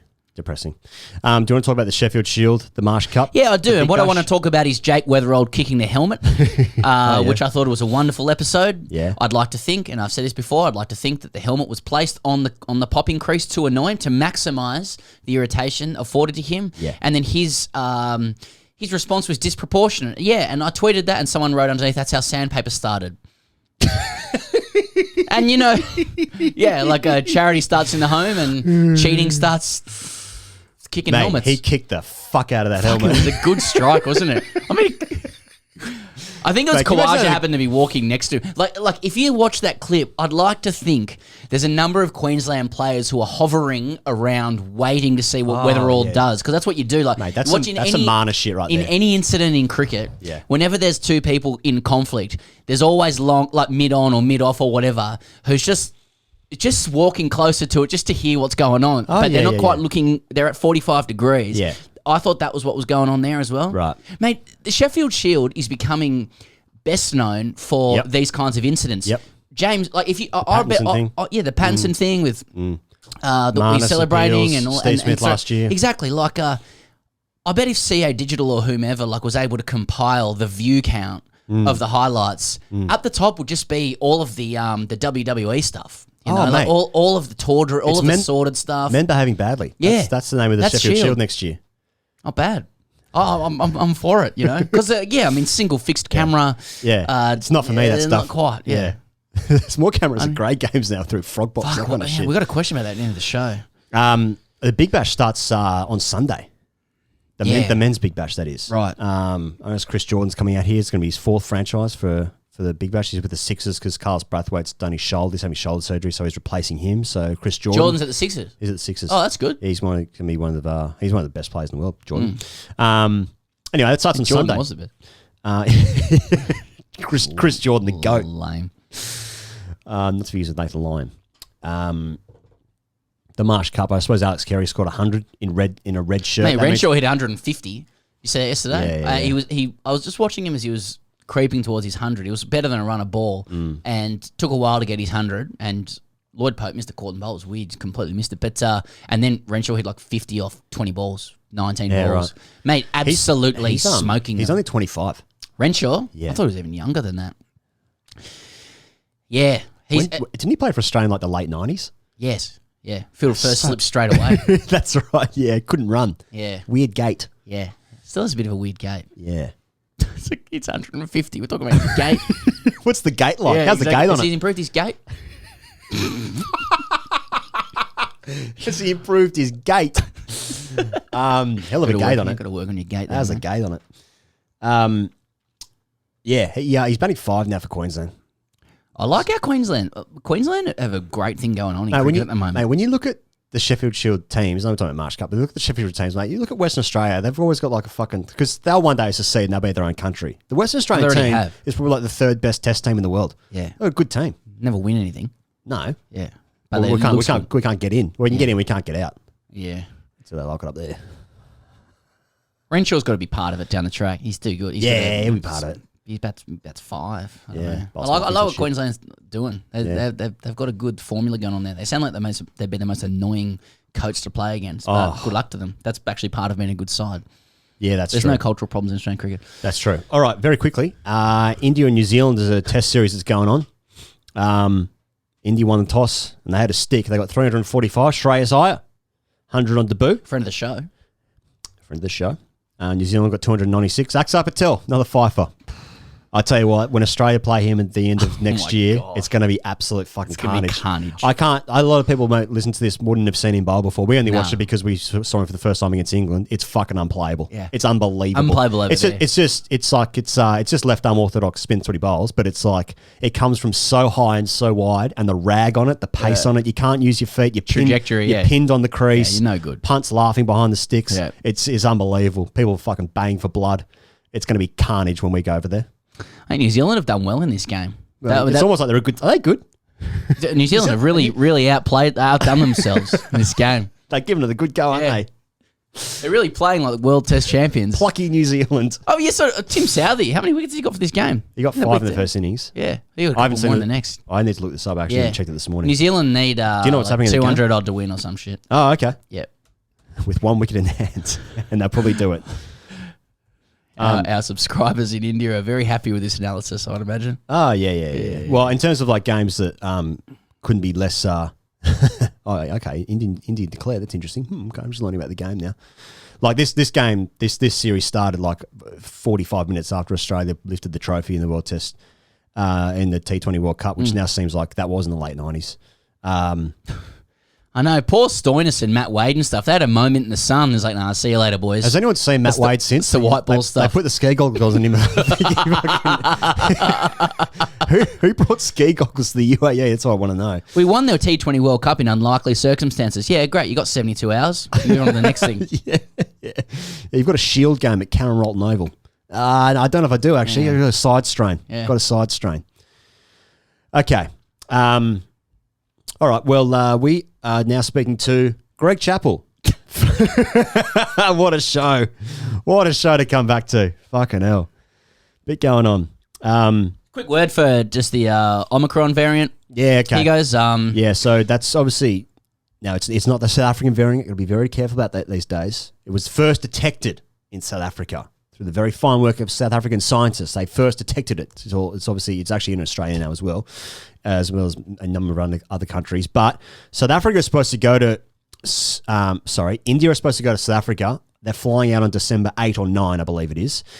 India A are already in South Africa. The Netherlands are actually postponed their ODI series against South Africa, which is going on at the moment. They've postponed the last 2 games, yet the Netherlands actually can't get out of the country. They can't fly out because the Netherlands are now banned, like the Southern African continent from going in. So it's all sounding pretty good. Anyway, will India actually go to South Africa in 2 weeks' time? It's hard to know, but the BCCI are going to get word from the government. In 2 days, things could be cooked here. This could be the last. Would be, yeah. There are English journalists flying out at the moment. They're going to do 72 hours isolation. Like, man, England could walk if things shut. I mean, that's very alarmist, but I think it's pretty reasonable to be skittish, given this is skittish, I should say. Yeah. Things can change in a day. You know, we think that the PAINE Farrago is the biggest thing this week. Next week, the Ashes could be off. So it's normal stuff. All right. Well, let's speak to Greg Chappell and see what he has to say. Okay, we're fortunate to be joined for a second time on the show by Greg Chappell, former Australian captain, luminary of the game. He's here to talk about matters from the last 2 weeks, Australian cricket generally, and his new book, Not Out, which covers India to ball tampering to Australian cricket's future. Greg, welcome back. Hi, Sam. Good day, Ian. Thanks for having me back. Let's can we get straight to it, Greg. Australian cricket's gone through yet another tearful resignation, underpinned by themes of dishonesty and poor judgment on the part of many parties. Do you see the latest episode as isolated, or is it connected to broader issues in the overall state of play in Australian cricket? Dear oh dear, I think that's outside my pay limit. I don't really know, to be honest. I think it's probably what you see is what you see. I don't think it necessarily implies that there's more. The whole thing is rather unfortunate. I don't think there's any winners out of something like that. I must admit, I felt that the media reaction, the pile-on from the media was over the top. Tim had been through a couple of hearings and had been cleared of any wrongdoing, as far as his cricket contracts and so on concerned. You can argue, on other fronts, but it's disappointing. It just shows, and I would have hoped that we being cricket would have learnt from the Mark Waugh and Shane Warne thing with the information to the bookmaker, and we should have learned from politics that you can't bury something and hope that it's going to go away. It will come out. Better to deal with it at the time and take whatever punishment or whatever is required at the time and move on, because whenever you try and suppress something, when it comes out, as in this case 4 years later, it looks a lot worse than it would have done 4 years ago. And I think that was the sadness for me, was that we hadn't as a game learnt anything from previous situations like this. The sad thing is that there are a whole range of people that have been affected, and not only the individuals involved, but their families and so on. And it's just a very sad time. There's something as well, Greg, I think that's sort of heightened in the sense that it's the Ashes and it's, once every 4 years and people are more invested in cricket and who these people are. And like your Ashes series were between 1970 and 1983. I know it's a different time to what it is now, because media and sport are forever more intertwined and to the point where it's basically a television show now. Did you noticeably, or did you notice more media when you were playing then for an Ashes series? Were you recognised more on the street, during an Ashes series than perhaps if Pakistan or the West Indies even had come out? Not so much. I think the big change was World Series cricket. We went from a game that was a pastime, and the ABC televised it down very long lenses, obviously, because the game seemed so far away and it was in black and white, and so people knew us by name, but they didn't necessarily know us by sight. World Series cricket, and so the only media that was really involved was the ABC itself and maybe ABC Radio. And you had the major dailies. That was about it. They had people on tour, covering the cricket for the dailies. And that was it. And, you had a press conference. As a captain, you had a press conference at this, before the game started and at the end of the game. Then World Series cricket happened. I had a sabbatical for 2 years. Ian took over the captaincy again during World Series cricket. which was a bonus for me. I'd learned enough to know that I didn't need to do that. I just enjoyed being there and playing the game. But after World Series cricket, the whole landscape had changed. Colour television had come along. Kerry had made a big thing of the cricket, expanded the program, one-day cricket, day-night cricket, coloured clothing, white balls, black sight screens, helmets, the whole thing. But the thing as a captain that I noticed was that the landscape of the media had changed exponentially. Now, not only Channel 9 required more of the captain in particular, but every radio station in Australia seemed to be involved. The media core had grown enormously, and therefore the extracurricular role of the captain had changed quite considerably, noticeably so, particularly to me. Although I probably didn't appreciate it until my own muck hit the fan, and then I realised that I'd probably been struggling a lot more just dealing with all the extracurricular stuff. The cricket side of it doesn't change much. I mean, deciding whether to bat or bowl first, putting your batting line up together, deciding who bowls when, setting fields, that doesn't change. One-day cricket certainly increased the workload on the field. I know in those few seasons after World Series cricket, when all of a sudden we had 2 touring teams, we had triangular series test matches, and we were playing alternate test matches. We'd play England in the first test, West Indies in the second test, and so on. And then, interspersed between the test matches were all these one-day games. And we played all of the double headers on the weekends, which was understandable. Kerry wanted the home team front and centre, but captaining a team in 2 one-day games over a weekend was a lot more hard work than even captaining in a test match, because in a test match, you make a mistake, there's a bit of time to recover. 50-over game, you've got less time. So, and, as the game sort of narrows down to the pointy end, then, your bowling changes and your partnerships and who's bowling where and when become even that much more important. So that was the big change. I think that's where it really sort of exploded. And it's been continuing to grow. And obviously social media has just added another layer to it that, all I can say is, thank goodness, no mobile phones in our era. Because they are instruments for trouble. And, late at night, you shouldn't be allowed to carry them after a certain time or a certain number of drinks. That's it. They should automatically switch off. They should have a breathalyzer, a bit like the car, where you breathe into it, and if you're over the limit, don't open. Don't even go near it. Oh, man. I wonder how that technology would sell. That'd sell quite well, actually. Yeah. What do you call that? Like the auto lock or something on your phone. Yeah. Just on your book, Greg, and some of it's been serialised in the Fairfax or Nine papers, and I've really enjoyed the articles. You talk in your book about cultural issues evident in the Australian team prior to Sands paper, and how much the dressing room had changed when you re-entered it in 2007, the Australian team. So you re-entered it as a staff member, I guess. Culture is a nebulous kind of phenomenon. It's hard to pinpoint exactly what it is, but where do you think Australian cricket is now when it comes to culture following what you've seen? Oh, look, I think it's reasonably healthy. The trouble is it can go off very quickly. 1 or 2 individuals or 1 or 2 leaders, can make a big difference. Professional cricket has no doubt changed the game and the cultural scene, if you like.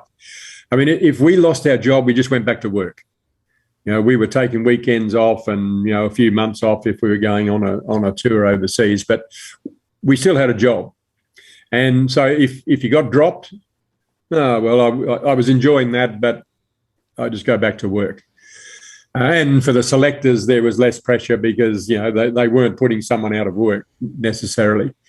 But now it's very different. It is work. It's a career. It's a well-paid career. And I can understand the stresses that go with it, and therefore the importance of having the right structures in place, having the right people in place. But the bit that I noticed when I came back was that just the change in the dressing room, change in the attitudes, and I probably noticed it first. Go back a step. When I went to England to play county cricket as a 19-year-old, how good is this? I'm being paid. They're flying me halfway around the world and paying me to play cricket 6 days a week. How good is this? And for the first few months, I didn't notice anything. I was just kid in a lolly shop, and I was off and having a great time. Then I something was wrong. The conversations didn't seem right. And it finally dawned on me. I was sitting at the front bar in the Ring of Bells Hotel in Taunton with a group of Somerset players and talking about cricket as you do at the end of a day's play. And I realised what the difference was. In Australia, we talked about how can we make runs faster and how can we get them out quicker. And in county cricket, they were talking about how do we not get out and how can we stop them scoring. And all of a sudden, I realised what the difference was. Then, I started to take note of the people around me, and they were from, I was 19, so they were from early 20s to, in one case, we had Bill Alley in our side in the first year I played. Bill would have been closer to 50 than 40. So, there was a fair sort of range. And what you had was a whole bunch of people who were hanging on to a career. They weren't trying to get better as players. They were just hanging on. If I can just get 1,000 runs for the season or 50 wickets or whatever the targets were, I'll get another contract, and that will avoid me joining the real world for another year. And so the attitude and the selfishness of the dressing room was quite noticeable. In Australia, we shared everything. If I was having trouble with batting of any sort, you'd talk to your teammates. I'm having trouble with this bloke. How do you handle this when he's doing that? And so you discuss ways of, and we coached each other. It was a peer-driven sort of coaching thing, and it was quite a caring and helpful atmosphere. When I got to England, no one was telling me anything. They didn't want to share anything that they knew. So anything I learned from observation and accidentally overhearing something. So I think that's what professional cricket has done in Australia, has made it, people are much more conscious of where they're at and who's around them and, who's a threat and who's not a threat. Now, not in a nasty way, but it's just a self-preservation way. And I think, that was sort of what I noticed. And again, then it's really important, the messages that you're getting through and, who are the leaders and, what's important. There is no doubt there was bad language on the cricket field when I played. There was the odd blow-up with an opponent. Invariably, it was from a bowler to a batsman, and invariably it was a fast bowler to a batsman, because the fast bowlers probably run in for 20 overs in the heat of the day, and things aren't quite working, and he's had a bit of bit of steam coming out the ears, and he's said something, and you or somebody else who might be in the firing line at the time has responded. But it was rare and few and far between. The nasty bits, it was more laughable than anything else, because generally it wasn't like a conversation between Aristotle and some other philosopher when a fast bowler, sounded off. It was off the top of the head. It had a few expletives in it, and most people laughed because often it was funny, if not funny, funny, stupid. And the beauty of it was that at the end of the day, the two teams would get together for a drink, and you'd laugh about it. In fact, you almost, if you were the guilty party, you almost had to stand in the middle of the room and have people, asking you what the hell was going on, or pointing fingers at you, or doing something to make you feel pretty embarrassed. And you basically had to face up to your stupidity. And that sort of got it out of the system and out of the air. And the two teams came back the next day, and everything was back to square one. But I'm not seeing that in the modern game because they don't socialise. And I sat in the Indian dressing room for a few years and, heard the Indian boys pointing their fingers across at the opposition dressing room and this so-and-so is an idiot, And I know that they were sitting in their dressing room pointing back at our dressing room saying that so-and-so and so-and-so in our dressing room were an idiot. In fact, we were playing in Johannesburg, India playing South Africa. Andre Nel was playing for South Africa. And most people who played against Andre thought he was a Fruit Loop. He just carried on like a pork chop on the field.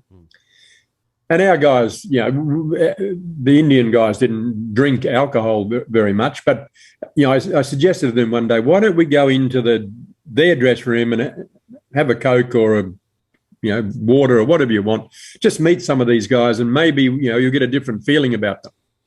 No, we couldn't do that. No, we don't believe in doing that. So it was just the coaching staff. We went into the South African dressing room and we sat down with their guys. And the first bloke, interestingly enough, by the time we got into the dressing room, Andre Nel had a shower. He had a blazer and he had a tie on. And we walked into the dressing room and it was, hello, sir. Can I get you a drink? He couldn't have been nicer. He was just a wonderful bloke. He was really good, a decent fella. And so when you learnt that, when we played, we got to learn that. We'd look at this bloke and think, oh, he's a bit mad. But then you have a drink with him at the end of the day and he's actually quite a nice bloke and he's pretty normal. So it works on both sides of the coin.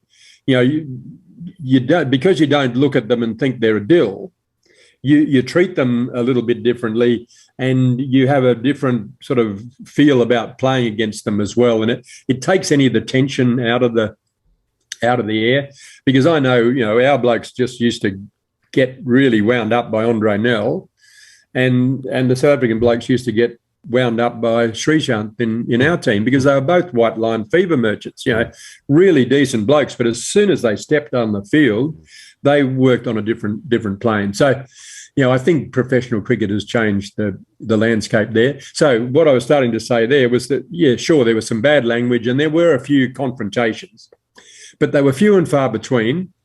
The umpires had control of the game. There was no match referee to hand anything off to. They had to deal with it. And they would, first of all, have a chat to the individual and say, right, calm it down. And if they weren't calming it down, they'd come to you as a captain and say, mate, can you have a talk to him? And you knew as captain, if the umpire's gone that far, he's at the end of his tether. If we don't pull it back, it'll work against us in decision-making. So you'd go to the individual and say, mate, come on, I know how you feel and I agree with everything that you say, but we got to work in this environment and we need this fellow at least neutral. We don't need him on their side. So let's just see if we can pull it in. So it got dealt with at the time, but there was no sort of orchestrated, we didn't get in someone's face. There was no haranguing of individuals in the opposition. And I think that's been the big difference, I think, since, World Series cricket. And I've had conversations with, more recently finished players and blokes who are still playing who think that's, we've got to play that way. And before the South African thing and what I wrote about in the book, I was a selector at that point and, I was going to the golf club or the shopping centre or wherever it was and people were pulling me up in the street or at the golf club saying, what's going on? People were seriously ticked off with the way Australia was playing their cricket. And so when that thing blew up, the response seemingly was over the top. But it was pretty much any less of a ban, I don't think would have been acceptable to the general public. And so it probably was over the top a little bit. But people were fed up with the way we were playing. And we played against a pretty good team in the West Indies in that era and, for quite a few years after that. They never said a word. They didn't have to. We knew by the way they turned up and the way they played that they meant business. So I don't understand why we feel like we've got to do that. Look at New Zealand. They play a terrific brand of cricket and they played in a great spirit. You don't have to be aggressive to win matches is, my belief. And, I just think we've got the wrong end of the stick when we believe that that's the case. It's so interesting you say that, Greg. You actually write about an exchange between you and Darren Lehman back in, I think, the period you're talking about there, where he talks about wanting an attack dog because that's how we played, and then you say, well, that's not how we played in our day, which I think is a summary of essentially what you were just saying. And what I want to ask you is, how much of an influence do you think the previous generation is, which are they're so vaunted and lionised and idolised for what they achieved in terms of results, on the current team? I mean, I note that Justin Langer, for example, is coach, and he absolutely has his credits and his advantages and things that people respect him for. But those guys were pretty fierce, to put it mildly, and also lived in a pre-mobile phone era, essentially. Like, how does this team carve out its own identity and character? Because it does often feel like they're doing a bad impression of those who came before. Yeah, look, you go through periods of success and less success and so on, and and to be fair, despite what he's been through, I think Tim had a big bearing on a change of culture around the group, and Justin himself, I think, and a lot of people around Australian cricket. There was a lot of work done after Sandpaper Gate to get people back together again within the dressing room, and to make sure that when we came out of it, we were going to be in a better place. And I have no doubt we were in a better place, and a lot of people have got to get some credit for that. I look at Pat Cummins coming into the job.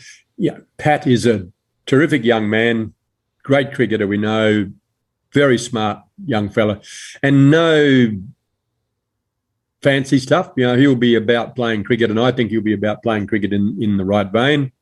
Then it's just a matter of, are we good enough? I think from a bowling point of view, we're in a good place at the moment. The batting's not too bad. You look at these two teams for this Ashes series, you've got two good bowling sides and two batting sides that you're not quite sure about. You reckon Joe Root's pretty good. Steve Smith's pretty good on the other side, so they sort of equal each other out. Outside of Ben Stokes, I don't see who else in that England lineup is going to hurt us. So, if we bowl as well as we can, and injuries and everything else aside, I don't know how England are going to make enough runs to beat us.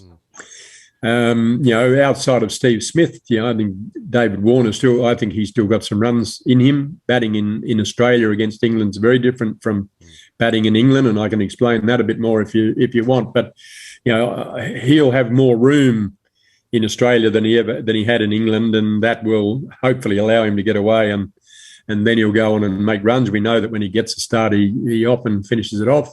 I think Marnus is an established Test cricketer, and we can expect him to make runs.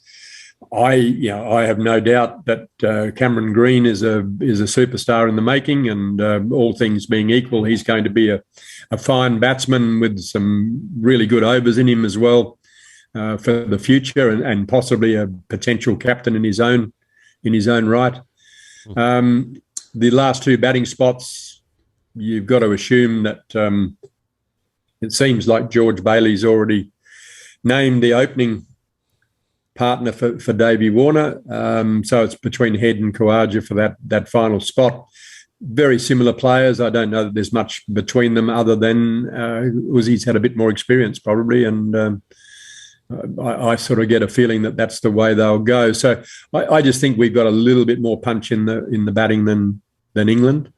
So it'll be down to the bowlers who can do the best job to restrict the key players from the opposition side, and it could be a good series. Do you think with Pat Cummins, assuming the captaincy now, do you think that he needs sort of a totalitarian, control of the dressing room?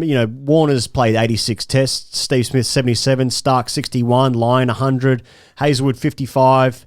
Head and Marnus about 20. If Usman plays, he's played 44 tests. I mean, these guys have all played a lot of Test cricket, and this team, for the most part, has been kind of together for about 5 or 6 years. And, Pat taking over the captaincy, is it a good time for Pat to take over to sort of learn whilst he's got all these players with so much experience, or is it or is it kind of more difficult because of the history of Smith and Warner and now Tim Paine, stepping aside?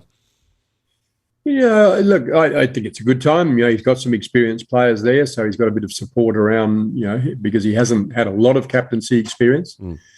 But I think he'll pick it up pretty quickly, and having Steve around the place will be helpful. Davey's a very good cricket brain, and he tends to field sort of mid-off, mid-on, so he'll be pretty close to Pat for a lot of the time. Really good tactically. So no, I don't think it'll be a problem for him. I don't think he has to be totalitarian. He has to lay down.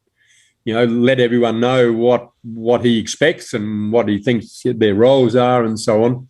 But then you got to let them have the freedom. They're all grown-ups, and they've all had a fair bit of experience, as you say. They know how to play.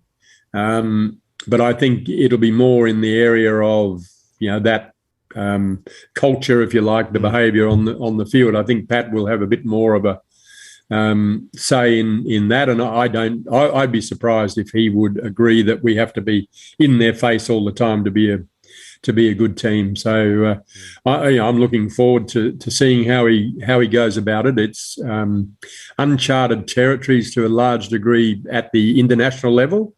Plenty of bowlers have captained first-class teams and done a good job of it. There's no reason from a cricket intelligence point of view why a fast bowler can't do it.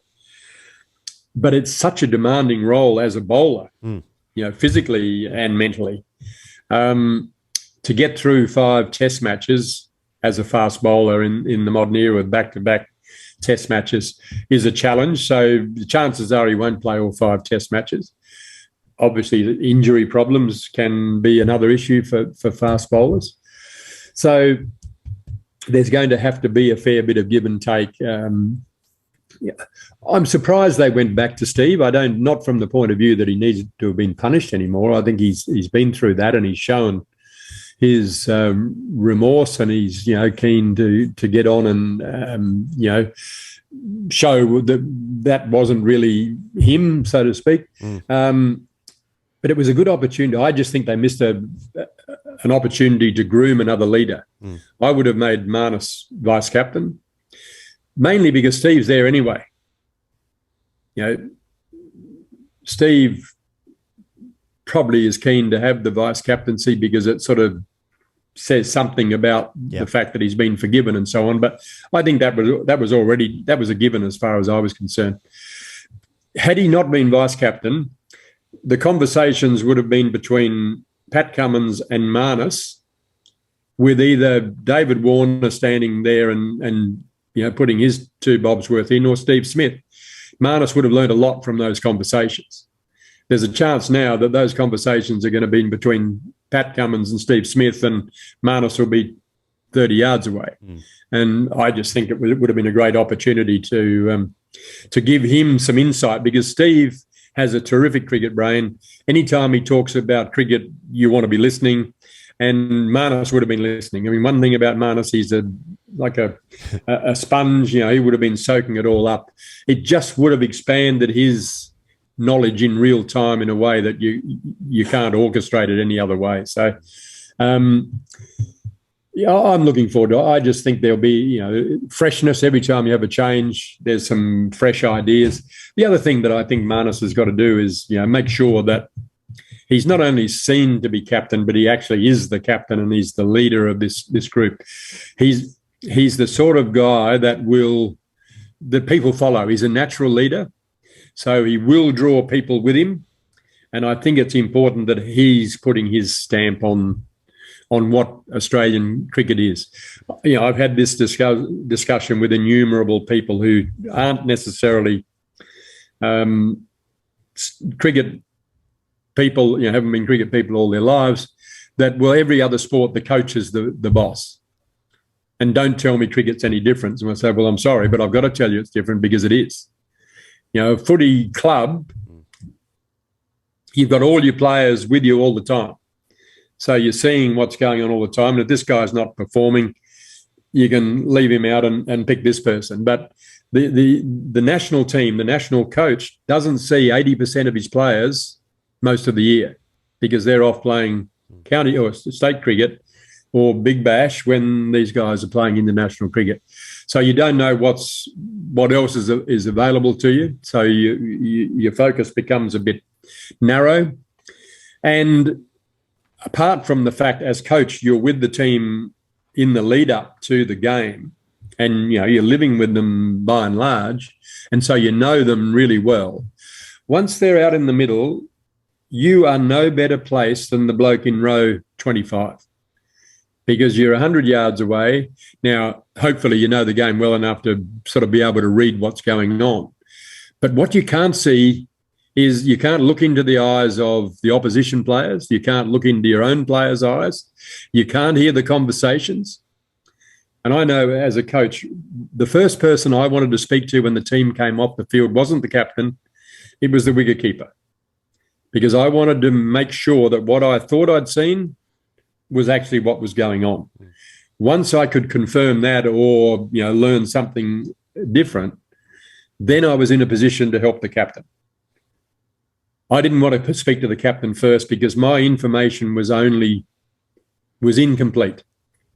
And I needed a bit more information to complete it. So the captain's out on the field with them the whole time. Not with the batsman when he's sitting in the dressing room, obviously, but when you're out on the field, you're out there, you're hearing the conversations, you're reading the body language better. You're getting more information to be able to make your decisions.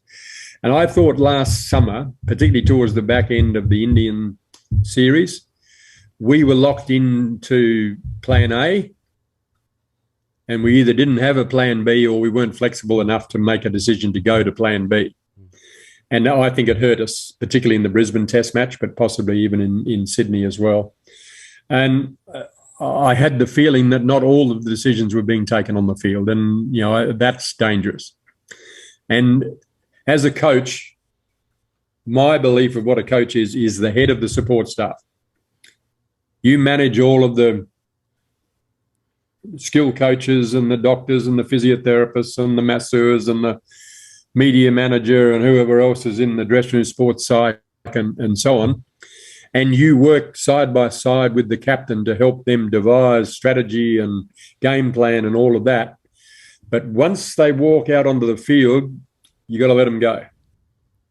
If you're sitting in the dressing room second guessing or wanting to send messages out to tell them to do this or do that, I think the game or the team's in trouble because you're too far away from it to be making those decisions. So I hope Pat, and he's a strong individual, I'll be surprised if he doesn't want to be the boss, and will expect support and backup from the head coach, but not too many instructions. I'd love to ask you more, Greg, about whether you think Justin Langer can pull that back. But we've run out of time. We've had about 1,000 people on the show this week. I think everyone listening will know that they're getting the views of a player, a coach, a mentor, a selector. And I know you cover a wide range of cricket issues in your book, Not Out, from the rise of India to the future of Australian cricket. They can catch all of that within the book. Greg Chappell, thanks so much for joining us once again on the show and for giving us your views.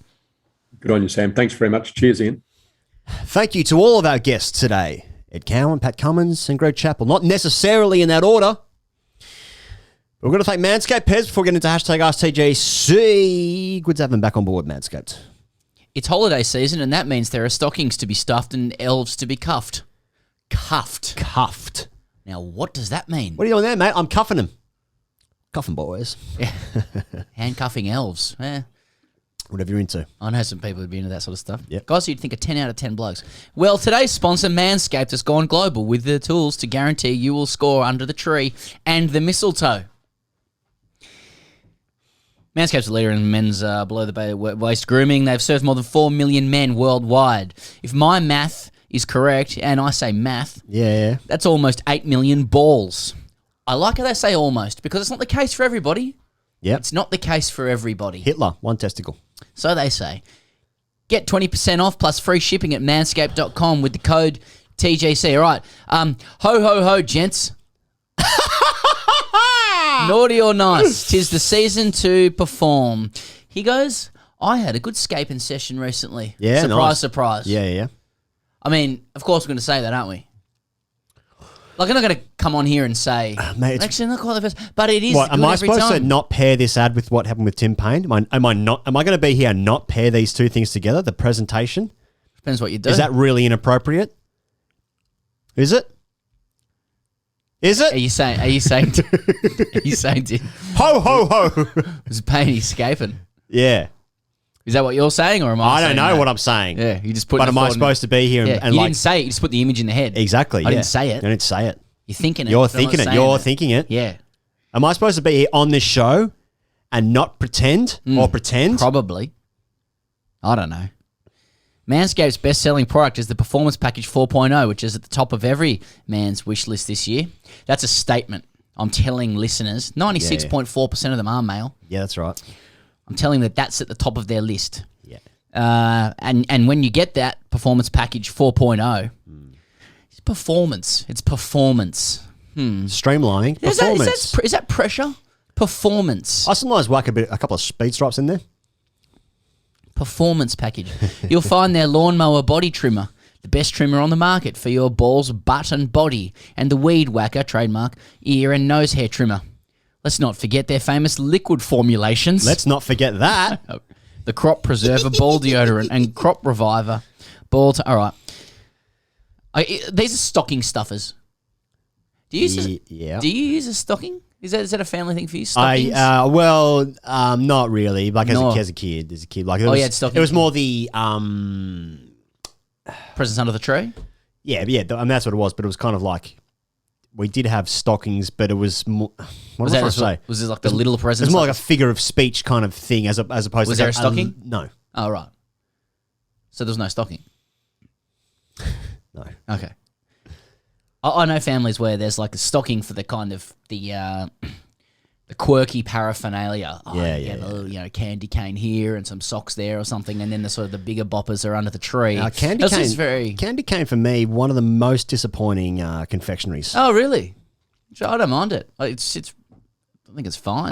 Inoffensive. It's inoffensive, but like it's iconic with the season and the festive greetings. But it's just, I mean, it lets you down. Can you have 5 or 6 candy canes? Not so sure you can. Why not? If you have 5 candy canes, that's a bit how you going for me. Why? What the fuck? And this is a hill to die on. Why? Oh, they're not good enough. They're not good enough to have 5. I see. It's not like I couldn't eat more than 6 oysters kind of thing. Yeah.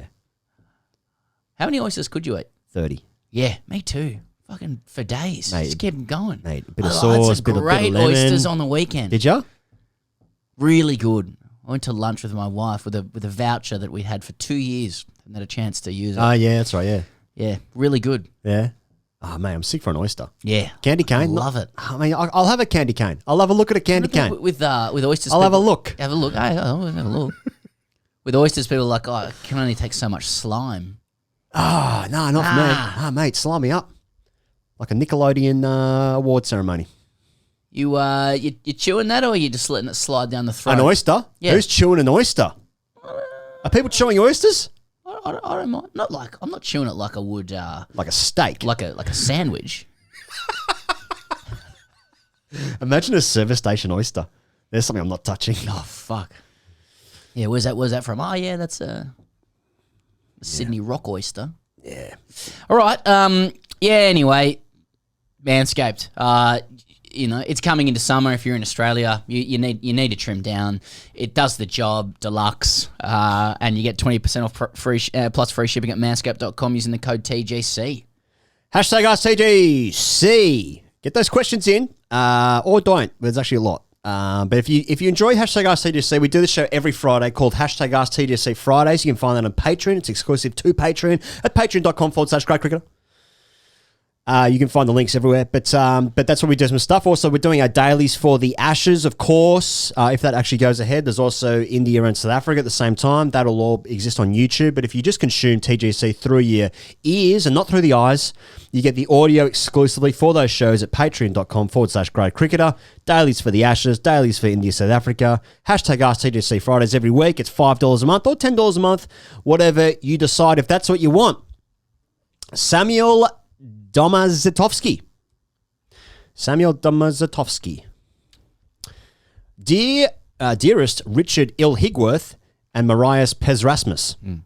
This year, our club has purchased a Frogbox live streaming kit, along with a few other clubs in our comp. With so much cricket now being live streamed, I feel as though this could bring many issues to the humble park cricketer such as myself. There is nowhere left to hide. My cricket's ability to expose those who thought they could hide behind their lies of averaging 10 with the ball in the ones, only to reveal them as fourth 11 bowlers, changed cricket forever. However, my cricket was only the start. That's right. Live streaming games of local cricket and having them saved online for all to watch back, gives park cricketers nowhere to hide at all now. Obviously, no one is going to spend their lunch break watching a sub-district second 11 game, but the fact that it's now accessible is very scary. What's worse is I've discovered a new daddy issue. I asked Dad to come to my game last week. I'm 23 years old, and he turned me down saying he was busy. I then informed him that our game would be live streamed and I'd send him the link. He said he'd tune in at some point. I got home that night. I asked him if the 6th, 7th, due to a wide ball of my first over was out. It was worth a shout. Old mate left the ball. It came back in, clipped his pad, and probably would have smashed into the top of off. Kissed the edge of a four stump. Dad said he didn't watch. Not only is Dad not coming to games now, he's not even picking up his phone to watch. It's Friday, and I still don't think he looked back at the footage either. My questions are, why doesn't Dad want to watch me anymore? Are the umpire nicknames Il-Higworth and Pez Rasmus the worst nicknames you've copped in your time doing this? While we're talking about umpiring, do you think it was out? 39-20 in the attached video.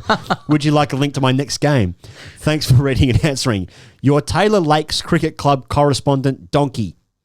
Okay. Thanks, Donkey. Yeah, the nickname's not Donkey.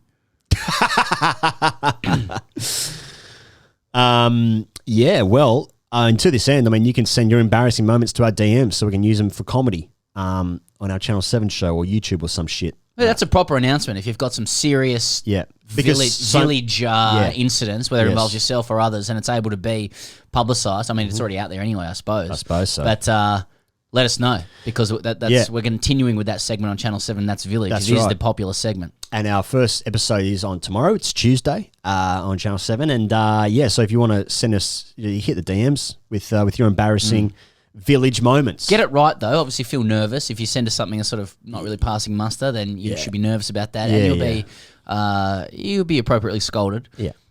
Now, look, just on the frog box development. Yep.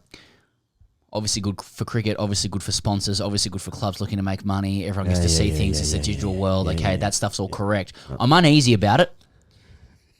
I'm uneasy about it in the way that my cricket was an overreach and this is an extension. And our Taylor's Lakes Cricket Club correspondent, Donkey, inverted commas, has called this out. I mean, this all started a long time ago when Eric Schmidt from Google said privacy is dead. Right. You know, in the past, you could play a game of cricket. Yes, it was in public, but you're in private. Oh yeah. You might as well be. You are 22 anonymous strangers in a park dogging. In whites. You may as well have been. Now, Actually, more people would watch that, I reckon. It's gone to the dogs. I mean,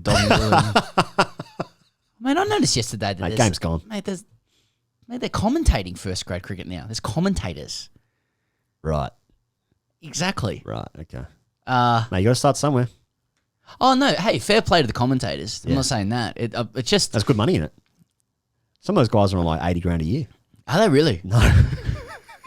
It's still $8 an hour for cricket. That's right. Yeah, that's actually terrible money. Yeah. Look, I share the view that I'm uneasy about it. Yeah, it's an overreach. That it's an overreach and that it's not something just kind of there's just something at its root not right about it. It doesn't deserve to. Got to be on say TV, though, if you had a day out, let's say you had an absolute day out in one of your games that you played, right, and you hit 35 in one game, absolute day out. Yeah. One of the best games, one of the best Saturdays of the season, 35. Of the season. How many times would you watch that back during the week at your office job? Well, it's your screensaver. I'll put it this way. Just had completely unnamed here. Just had a text from a professional cricketer. Yeah. I won't say the context, but it was, I cannot tell you how many times I've rewatched, inverted commas, all of my wickets.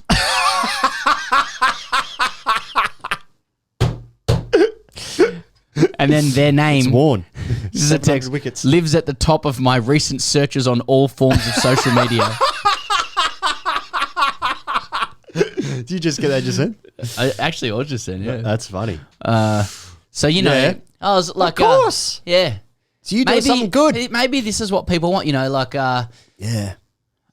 I was listening to Jimmy Carr the other day, and he was, I forget the name of this book, but it was about how we're all lying and stuff. And the Bible. The great, that's it. Yeah, it's the good book. He was it. He had strong faith until He he was did. 25. He yeah. did, yeah. But in this book, it's like how the new confessor is Google, and so what the internet tells us about our lives. Yeah. And obviously it's incest and stepsister stuff, but Of course, yeah. Stuck in the laundry gear. yeah, exactly. Anyway, just maybe my cricket is the result of big data and frog boxes as well, and just all the Google searches are really just wanting grade cricket, club cricket results, wanting to know what people look like, you know, wanting to know who, you know, A. Ramsey really is, you know, on Facebook, so you can catfish him and stuff like that. Aaron Ramsey. That's Aaron Ramsey. He's a midfielder. Yeah. Where's he now? My phone got hacked a while ago, maybe 3 years ago, and it was someone had like sold data at the club. Have I told you this before? No. So every year at my club, you get like I think it was maybe just the captain's got like a whole data of like everyone's address, phone number, date of birth, that kind of gear for contact purposes, because you had to call people up to tell them they dropped or they're promoted or whatever. And a number of people at the club had their phones hacked, and like your number gets ported. It's a fucking nightmare. It's a really common thing. I remember you telling me. Yeah. So when it happened to me, it was just over the Christmas period, and like it was annoying because I think we did our Sydney show, whatever year that was, and had all these people like messaging for like tickets or coming to the show or whatever, and then I couldn't contact them because I didn't have a phone for like 2 weeks. But they port your number to a different carrier, and then you can't access it. They change your emails or your passwords. They got into my PayPal. They got money out. I got it back, but anyway, yeah, just fucking nightmare. But what the link was that someone had like sold. Someone from the club had that information and sold it to like an online thing, and they sold it to an online thing. Yeah, and then yeah, so it's good business in it. Good business in it. Oh yeah, we're gonna start our mailing list actually. That's right. All right, so we're in agreement. And then as for the dad stuff, I mean, brother, like you get older and you realize your parents are, you know, well, you ruin their lives, and they're just, you know, by the time you become an adult, they're not that interested. Anyway, friends have told me about that. Yeah. Anon writes in, a confession. Boys, brackets whispering. The Lord played low-level basketball in summer, and the priest just wanted to touch me, so instead I come to you for the sacrament of penance. Okay. For years, this scenario has kept me up at night with the mental, ethical arm wrestle it ensues. Whenever I do manage to sleep, all I see is WG Grace standing in my room, putting the bails back on, saying, "Back to your fucking mark, champ," in Andrew McDonald's baritone voice. Back to your fuck. I can't get down there. Back to your mark. Back to your fucking mark, champ. We'll never get down there. No. Maybe a separate issue. Anyway, a few years ago, I was skipper of my private school 10A's cricket side. A few years ago. 10A's, is that year 10 or Must be year 10. Yeah. Must be year 10. Okay. We took the field after drinks with them. It'd be funny because they're 9 years old with this. We took the field after drinks with them at 2 for 70. As I'm directing my troops, my mate calls out, "Oi, chuck me the pill." "Nah, mate. 1 brings 2 here, lads." Sounding like a muppet. "Nah, just quick. I want to see the condition," he continues, another 3 times. "No, mate. Fuck off. Fine leg for us, will ya?" Eventually, he comes up and whispers to me, "Mate, I've got a heap of sunscreen on my hand and I'll shine it up." To which I reply, "Oh," and nonchalantly chuck him the ball. Play continues and we get the thing fucking hooping in the air and roll these coats for 120. Years pass and the Cape Town incident comes round. As I watch Steve Smith's morals and leadership come under scrutiny and he is ostracised, demonised and put in the fucking bin, I wonder, was my decision a reflection of my character? I told my dad about it and he just laughed and said he used to put his whole shoe spikes into it. So maybe I can blame it on genetics? Anyway, just want to get a decent fucking sleep, so please absolve my sins. Amen. Great question. I would love to blame genetics on your actions, just like ball tampering. It's in the genes. That is anything you do. That's just genetics. Yeah, it's actually on my family coat of arms. It's actually in my human genome code. That's right. It's not me. That's right. Whole shoe spikes into it. He used to put these whole shoe spikes into it, so like the spike would come out the other end. I think there's a real level of like you're 15, you're 16, and you think that what you've done is really naughty. Putting sunscreen on the ball, it doesn't do a lot. And I know that as someone who's done that before. It doesn't do a lot. Putting sunscreen. You on the might ball. have got your wrist position right. Yeah, I mean the idea is that it makes like sunscreen is heavier than moisture of saliva, so therefore the weight of the ball will that's the sort of physiological reasons behind it. Right. But they ain't doing shit. I mean, I think it's just someone being really cheeky, trying to be like, I'm actually a ball tamperer. That's my identity now. I'm 15 years old and I've got a bit of an identity as a ball tamperer. Been a bit cheeky, been a bit naughty. It's part of it. It's a rite of passage in Australian cricket to be the the exerciser of chicanery. You know, I know how to I know how to actually get this thing hooping ball. Oh yeah. You know, you've bowled a shit team out for 120. That's what's happened. Yeah, you didn't. I mean, everyone wants a shortcut. Doesn't matter in life. Yeah. You know, I bought a lottery ticket the other day. Exactly. Get rich quick. Fuck yeah. Crypto, buying in. That's what our new logo is. It's an NFT piece. Yeah, I thought that's funny. Because it's pixels or something. Okay, yeah, right. I don't really understand, but sort of get the joke. Max Rushton did a great piece about that the other day. Like you own digital assets. Yeah. Like there's Thiago's goal for Liverpool. He's like, I own this now. This is an NFT. I own it. What a goal. One of our guys that I played with, I wasn't in this game. He was a lower grader, but he had to go to the judiciary because he came onto the field once after a drinks break with like fucking massive sunscreen on his face, and the umpires thought that he was ball tampering. He wasn't ball tampering. Just came on the field with too much sunscreen. There's a punishment. Missed the game. Yeah, I remember people used to substitute like zinc for sunscreen, as in they'd actually put zinc where you'd put sunscreen on your face, and they'll just Casper. Yeah. Makes your teeth look really yellow, actually. Yeah. Sunscreen did that too. Yeah, and heavy smoking. Yeah, indeed. Yeah. Indeed. Coffee drinking. Lots of things, well, I mean, you know, that you can see Gingivitis. that. You can see the lineage, obviously. Yeah, it's a lineage issue. Anon, you know, you thought it was okay because you were raised to think it was okay. Your dad put full spikes into the ball. I doubt that did much either. Yeah, a hole in the ball, probably not. If you ain't, if you got no wrist position, you're not going to be able to get the ball to move. Even if you the thing where you it goes onto the road, then you scuff it up on the road. Did that even do that much? Did it really? It might have done a little bit. But are we good enough to execute the skills? No. No. Like the greatest determinant for dismissing somebody at anything below professional cricket is their own boredom. or mental deficiencies. Yeah. It really isn't just if you outskill somebody with swing, that's just very rare. Mate. It's just someone someone has deep biomechanical deficiencies that don't work for cricket. You play across your body. Yeah. You're going to get hit on the pad. Yeah. You know? Usually, or you will chip one to short cover because you don't know how to decisively attack or defend. You know test players, they have one weakness, and then once that gets found out, the opposition will pepper that weakness until they get them out. Club cricketers, if you play grade cricket, you are a good coordinated player for the most part. You've got 6 or 7 ways to get out. 6 or 7? You've got one way to score runs, and the rest is getting out.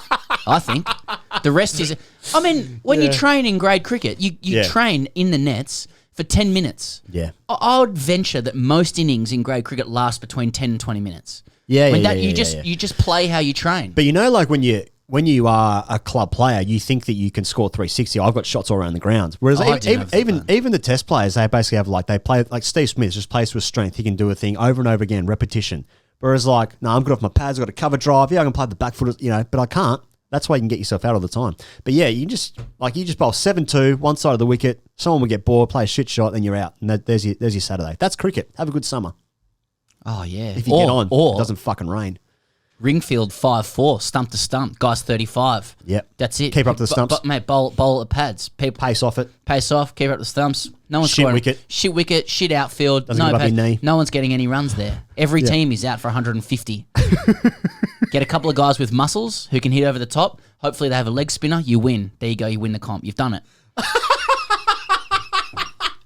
What a great way to finish off the first episode of the summer. I hope you have a great summer wherever you are. Or a great winter wherever you are. Or if you don't observe summer or winter, and you're just in the tropics. Or All the whatever. best to you as well. All the best to you guys as well. Stay safe. With your wet season, your dry seasons there. Your wet little season over there. Thanks to our guests. Thank you to you, Sam Perry. Nice to see you again. And you. Thank you to you wonderful people out there. We'll see you guys next week right here. Cheers.